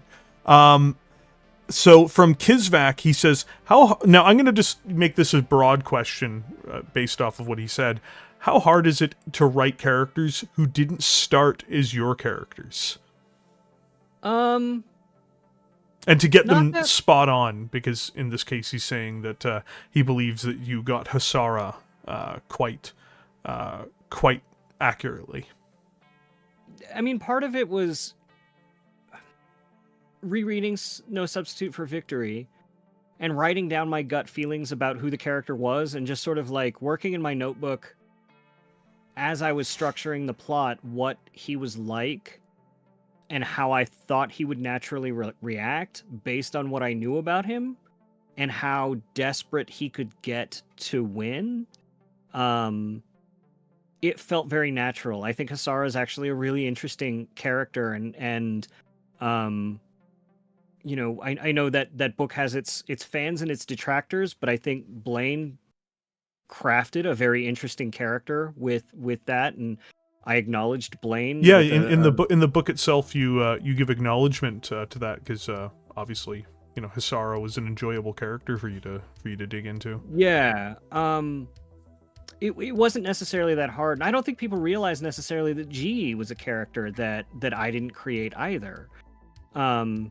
G is a character that came from Mechwarrior, and so when I was sitting down he to was a write him card. He was a level, card from Mechwarrior Dark Age, if I remember correctly. So he, when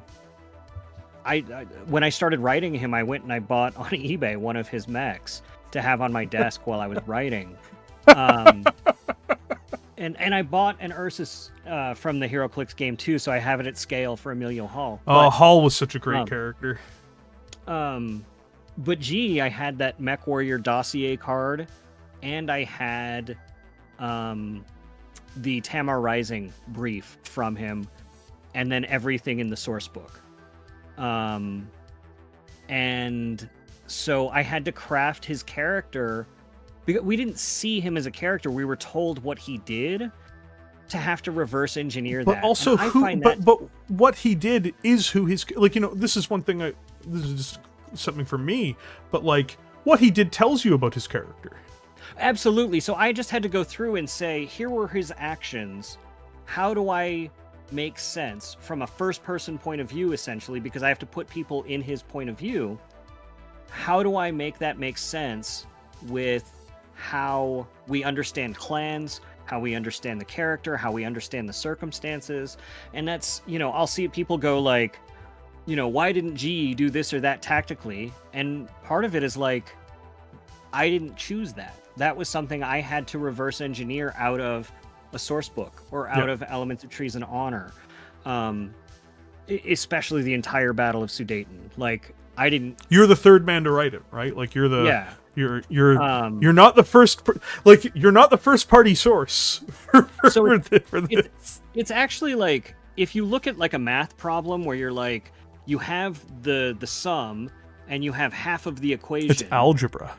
Yeah, and you have to just reverse engineer and reconfigure the problem to figure out what the missing integer is. That's all this is on a storytelling level. It is, I have these two answers and I need to solve for X.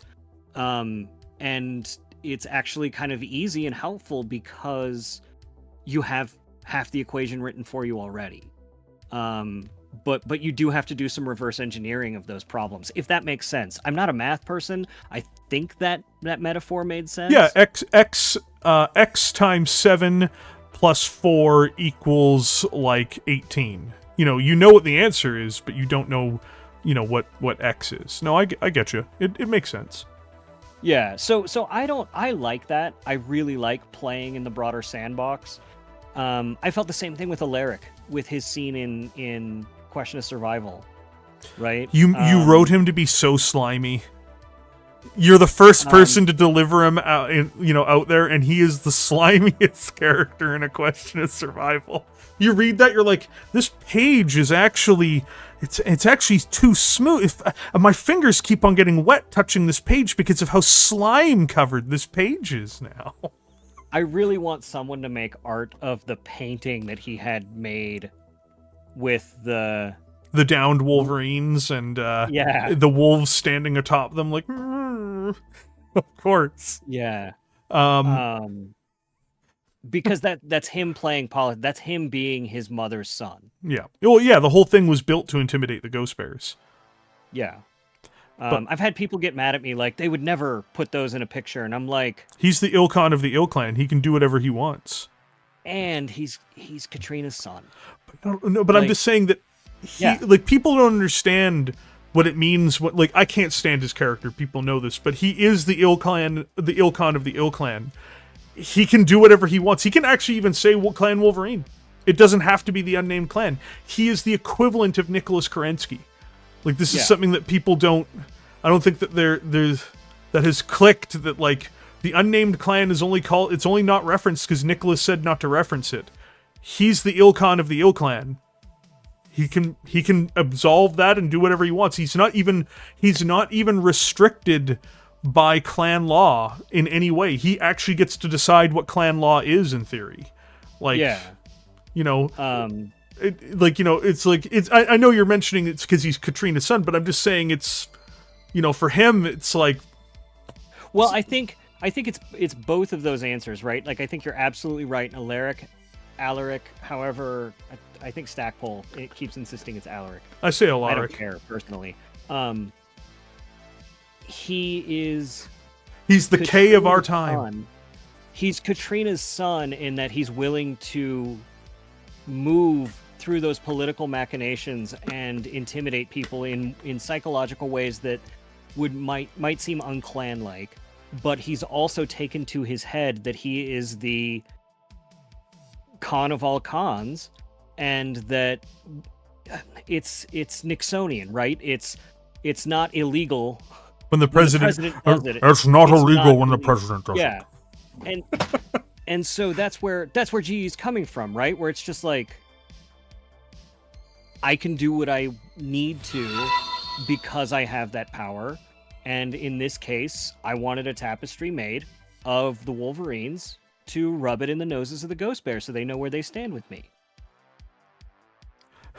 So, from Besker, Brian, what is your opinion of Clan Jade Falcon House Steiner alliance consummated with America? Don't answer that question. We jokingly talked about that. I don't know. Did you talk about this on the I talked about it on one stream as a joke. I'm like, yeah. But then we talked about it. It's like, well, actually, you know, some of these parts of it actually kind of make sense. I'm like, that, even if it does, it is still a joke. No, it's still a joke, but it comes, the fact that we can make those sorts of jokes and they're funny is a testament to how understandable G's character is, and that it seems like there is no low he will not. There's no low he won't go. There's no low he won't go to or climb beneath in order to ensure the survival of the Jade Falcons. And he's not necessarily the most well-versed in inner sphere politics, right? So if he were just like, what's going to save the Jade Falcons? A marriage of convenience and politics? Sure. Who do I have to ask? Whose hand do I need to ask for? Because that's how desperate he is. Naturally, it's an exaggeration as a joke, but like, it's a joke because that's how we've seen we could believe it if we decided to take things that direction. It's like, you know, and it's not just obviously a marriage or anything. It could literally be just about anything, as you said. Like, it could be like, oh, so I have to pick up trash on Tuesdays? I have to go around Sudan's capital? Sure, whatever. Yeah. It's like, I don't know how this saves the Jade Falcons, but apparently, according to this document, it will. So, I mean... that's kind of how his approach to Stiletto was, right? In Without Question, it's just like... Because he has this moment that I think is a really actual, like, interesting moment of clarity for G, where he's like, what do you want? And she's explaining to him what she wants, and he's like, cool, I don't, like, what does that look like? Like, explain. Well, he's exasperated too, because he's like, I got shit to do.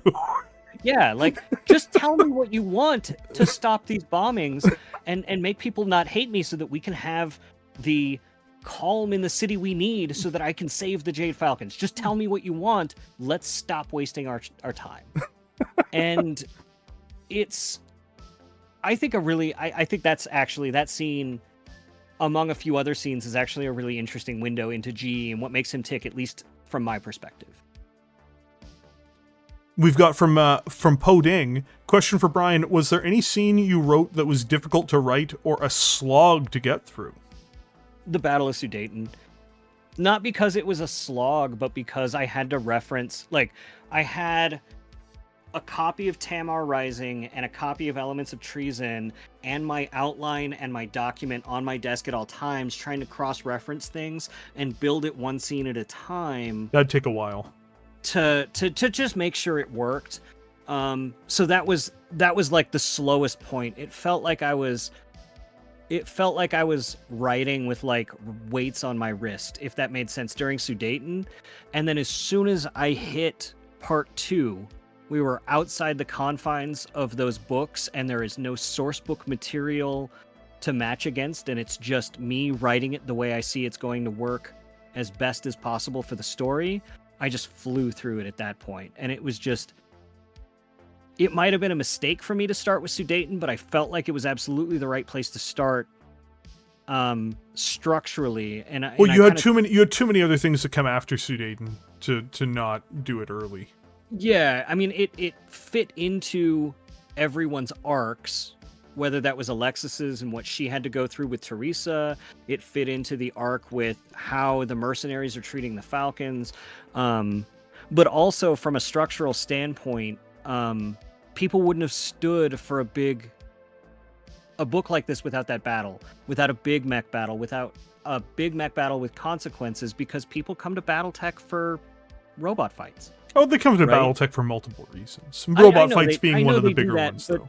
But I took a page out of... There were two narratives specifically that I really tried to emulate in really interesting ways. And the first one's not going to be a surprise to anybody who knows me, but it was The Empire Strikes Back. I kept looking at the a Star Wars reference from you? Right? Oh my god. The Battle of Sudan was very much... When G pulled out that lightsaber at the end battle, I was a little confused. I was like, green saber is cool and all, but I don't know if that really fits very well in the setting. It was a jade saber. No, but where Empire Strikes Back starts with the biggest stakes in the story with the battle, and then reduces and reduces and reduces into the more personal stories as we get to the climax. And the climax isn't another big battle like we had in A New Hope. It's the climax is a very personal thing. And the other one was... because I was doing a lot of research in James Bond stuff to get ready for Voidbreaker, it was From Russia with Love. You had a number of Bond movies prior to that. Well, you had Dr. No, where it was just like the climax was the big action scene. And Bond, in that one specifically, it doesn't end with, all the ninjas piling into the mountain. It ends with him in a hotel room fighting one-on-one with very personal stakes with someone else, with Rosa Klebb in that situation. And so it sort of reverses the telescope on what we usually think of as an action story structure.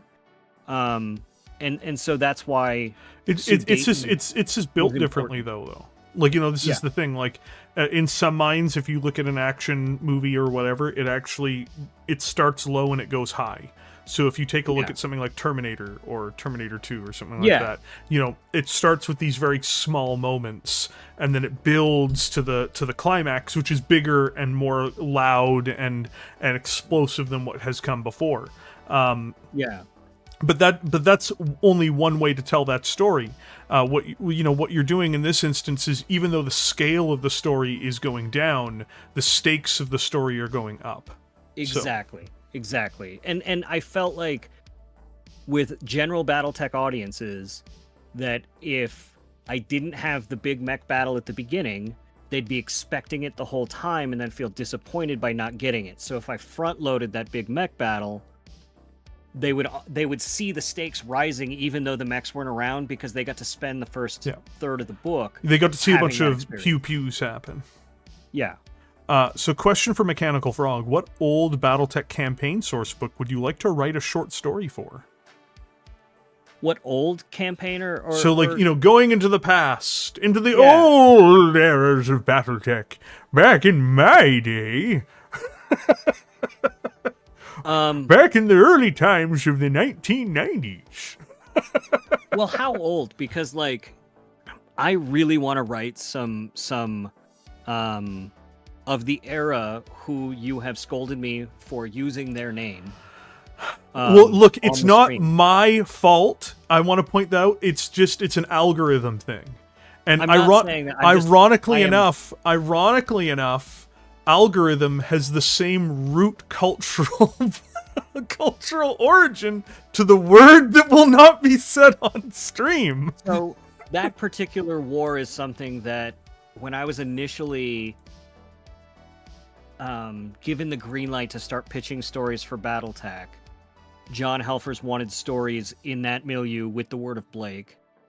in those sources, and I researched the hell out of it, and I kept pitching stories, and John kept refining them or saying, yeah, we'll do this, or no, we'll do that, or I really like this one, let's refine it, because I think John was a little nervous that I was a competent writer, but that Battletech was going to be a little bit difficult to walk into.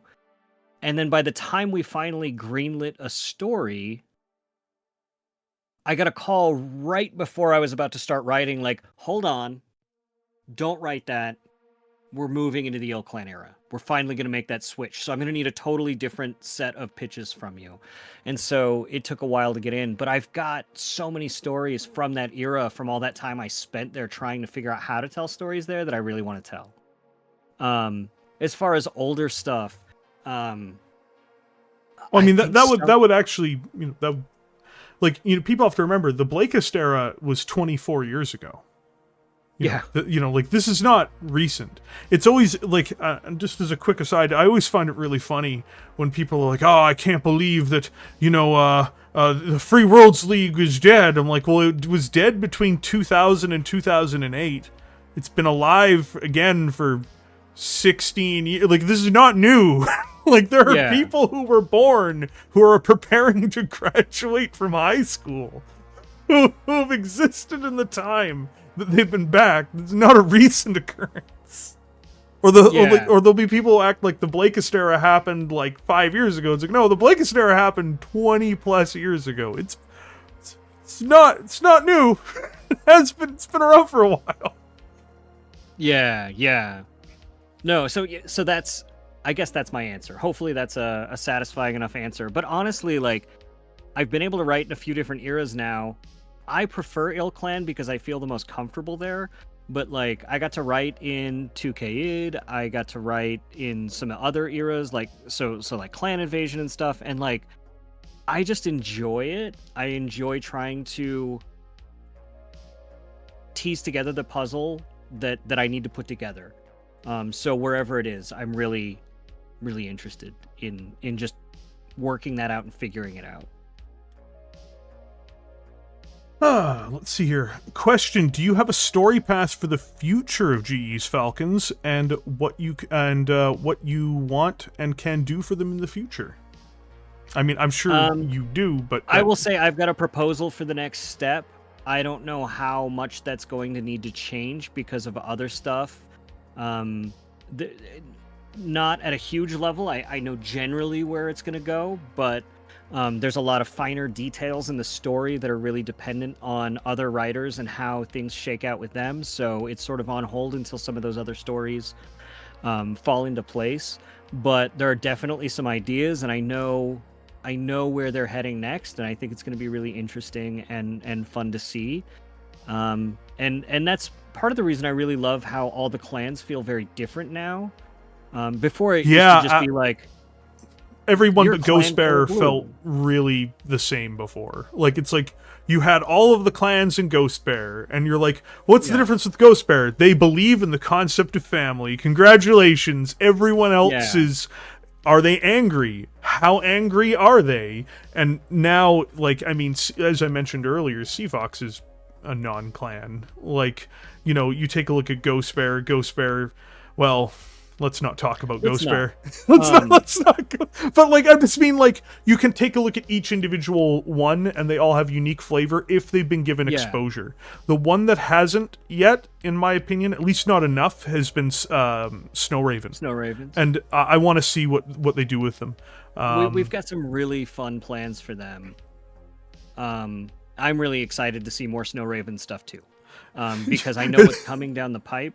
Can you imagine? It's an entire novel of them just bending the knee to Alaric. It's just them hyping themselves up for like 40,000 words, and then it's like a 10,000 word cap that's just them bending the knee to Alaric. You just imagine everybody reading this book like, wow, so their shtick is that they're bootlicks. That's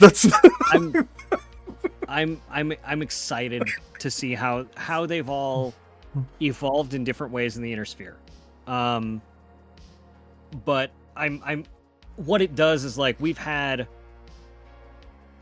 35 years of stories of the clans being exactly like they'd started for the most part, and kind of having a little bit of those differences. And now, because of the Ill Clan era and moving that timeline forward the way we are, we're able to tell stories about what that cultural shift and change is like from a lot of different angles, from a lot of different perspectives, through all of the different clans.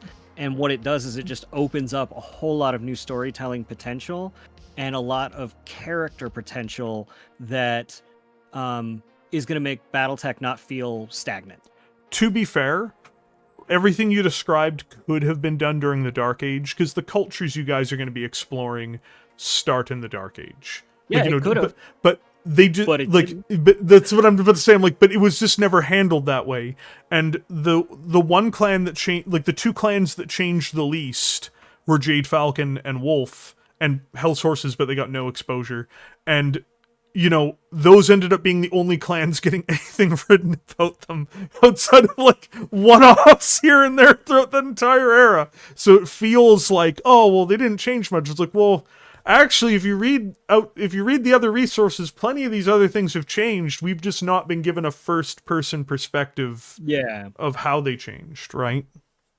And now we're getting that. So I always love it where it's just like, well, the Dark Age is where actually a lot of this was. It's just nothing happened. Nothing was actually put on display. Is it about the Republic of the Sphere? No one cares about the Republic. Yeah, but look at the Republic of the Sphere. Thank you, WizKids. Thank you so much for enlightening me. Let's see here. Do we have any other questions left? I have a question. Is there a story in the Ill Clan you want to tackle besides G and his Falcons and the Fox Patrol tales? I think you've mentioned that, which is the... I had a pitch in, like, literally, like, the week after Hour of the Wolf came out, I wrote a pitch for what I wanted to do with the Terran Falcons. Or the Pet Cemetery Falcons, as it were. Look, I said it offhand on one stream, and it took off. And sometimes dead is better. So I really want to tackle them. I did get to a little bit in ways that I was not. When I wrote Chaos Theory, the short story that comes with the Alpha Strike box set. I was told that Jade Falcons were there on CAF, and I asked why, and it said, and I was told, like, it doesn't matter yet. They're just there. It's just as confusing to you as it is the Northwind Highlanders. And so sort of collating that data and the data from what I'd read and where I thought things were going next from Hour of the Wolf, I wrote a pitch for what I wanted to do with them. Not all of it is still possible based on stuff we changed in the Story Summit, but a lot of it is still really interesting, and there's a lot of fun pieces on the board there. And so there's something there. The other one is like the Lyrans. Like, I think Trillion has been off the map, and there's some really interesting stories to tell there. I'm really excited about... Don't open that door on this stream, Brian. I'm rushing through it so that there's not time to focus on that. Other parts of the hinterlands, right? Like, I'd love to take on the stuff that's going on with Vedette Brewer. I would love to take on the stuff Vedette Brewer is such a beautifully terrible person. Oh, I know. And Calandra with the Ark Royal Liberty Coalition. I'm really excited about what's going on with them. When I heard the descriptor that someone gave him, which was that of a cockroach, I'm like, it's just true. Yeah. No, it is. True. It is. He's a magnificent character.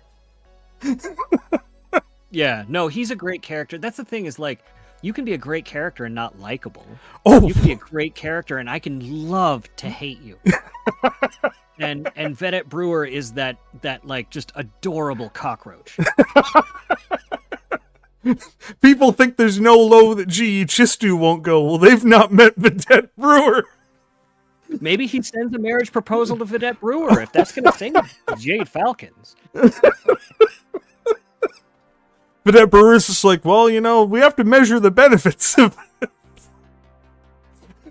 I think that would actually piss Vedette Brewer off. It would piss him off because he didn't think of it first. Oh my god, he's like, why haven't I thought of this? Someone write up a proposal to Marina. Well, what about G? Screw G. This son of a bitch thinks he has a better idea than me.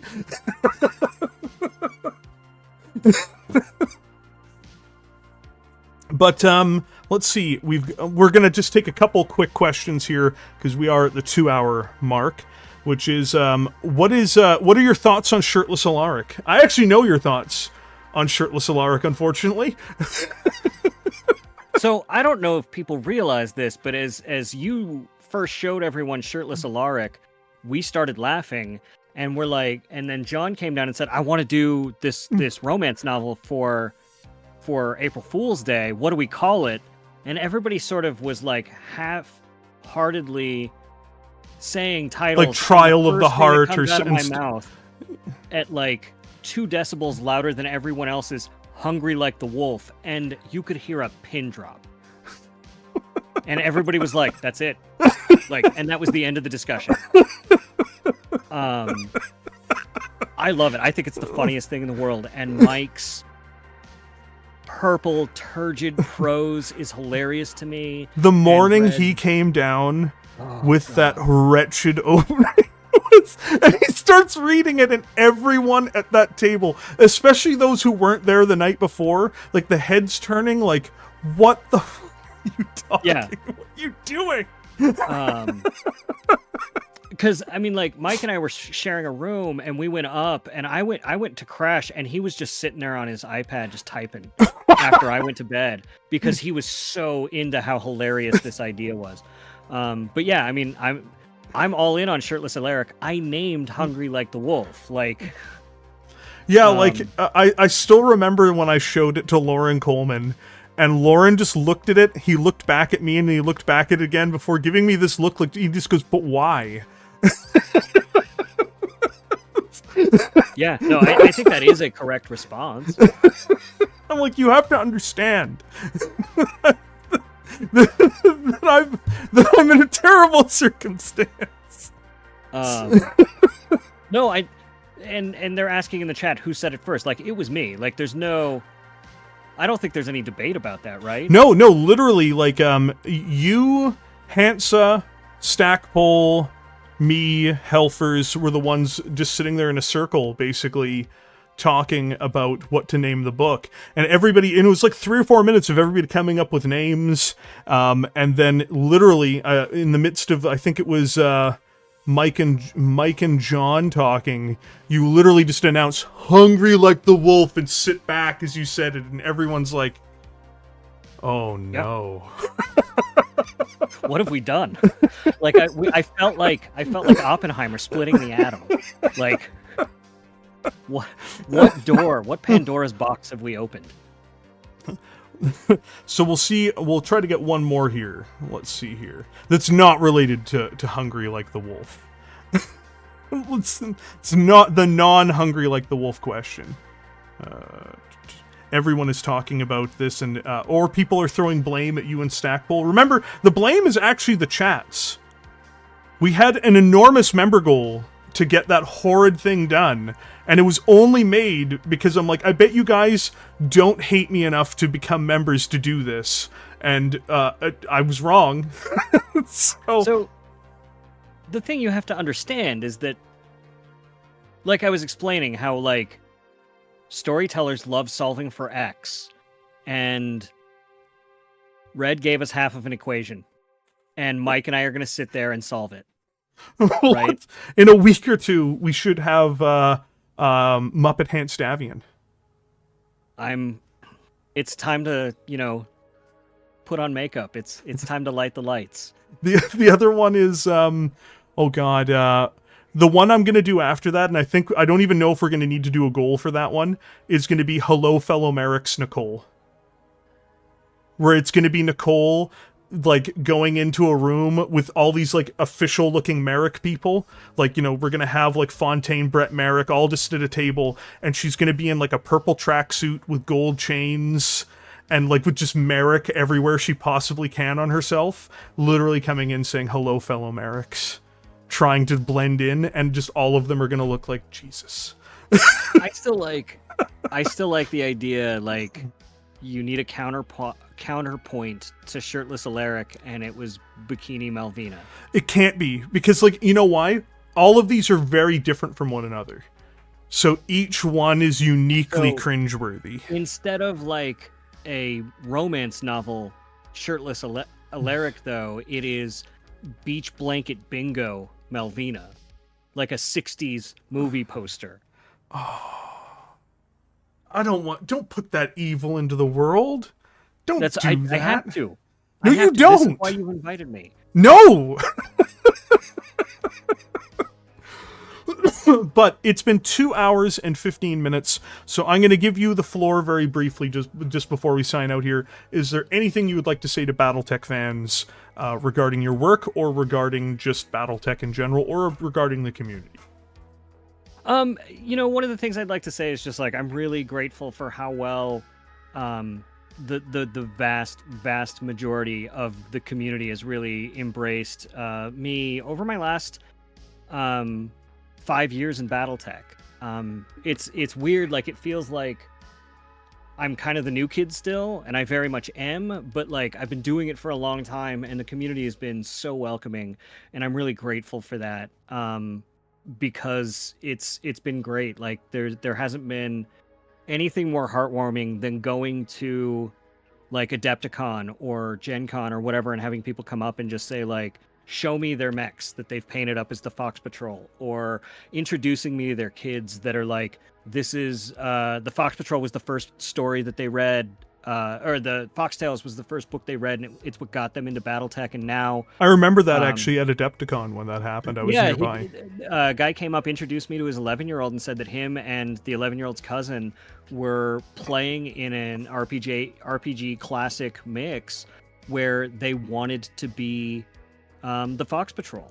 And it's really heartwarming that, like, characters that I created, like Katie, like, have that effect on people. And I really I'm very humbled by that response, and I'm grateful to the Battletech community for embracing me, embracing my stories, and making me feel very, very welcome. I know that the community in general, how do I put this, is there are definitely some voices in the community that don't necessarily like me, and that's okay.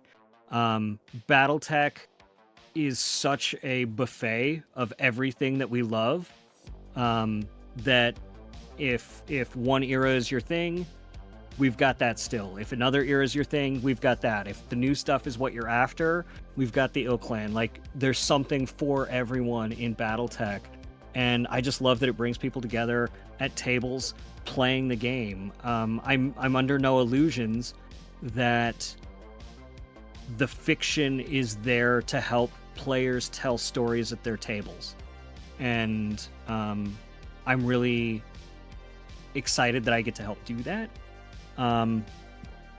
So yeah, thank you, and thank you for all of your gracious notes and emails and reviews of the book, or any of the books that I've done. I really do appreciate it, and that does mean a lot to me. If people are looking for my stuff generally, or if they want to get signed copies of my Battletech books or any other books I've done, they can go to my website at swankmatron.com.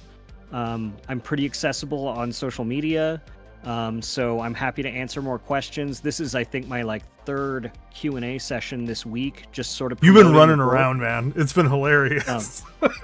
Well, and what's interesting about it is that I've been able to tell different stories every time. So there's enough to talk about, but I'm pretty accessible on the Catalyst Discord, and just sort of in public, trying to make sure that people know that we're trying to be really good stewards and ambassadors for Battletech as a universe. And I love hearing from people, and hope that this is a very long relationship with Battletech. I'm having the time of my life. I'm really enjoying the stories I get to tell, and people seem to dig them for the most part. So I'm the luckiest guy in the world. So with all of that said, thank you everybody for joining us here today. Thank you to Brian for coming on board and just being able to discuss the book now, finally. Like, it was a blast. I've been wanting to talk to you about the book more, you know, in this way for a while, especially since I got my hands on it. It was great just getting to walk down my own memory lane for the events inside of it. I had an absolute blast. If you would, after the stream is done, because I'm actually going to leave this stream up, send me a link to your site for the signed copy of the book, and I will put a link to that in the top pinned comment after it's done. So thanks again, everybody. Thanks everybody for being here. And if you have not read the book yet, you should read the book. So with that being said, everybody have a great weekend. I will be back tomorrow. I might be back tonight, depending on if I hit writer's block for the quad video or not. And again, thank you everybody for being here.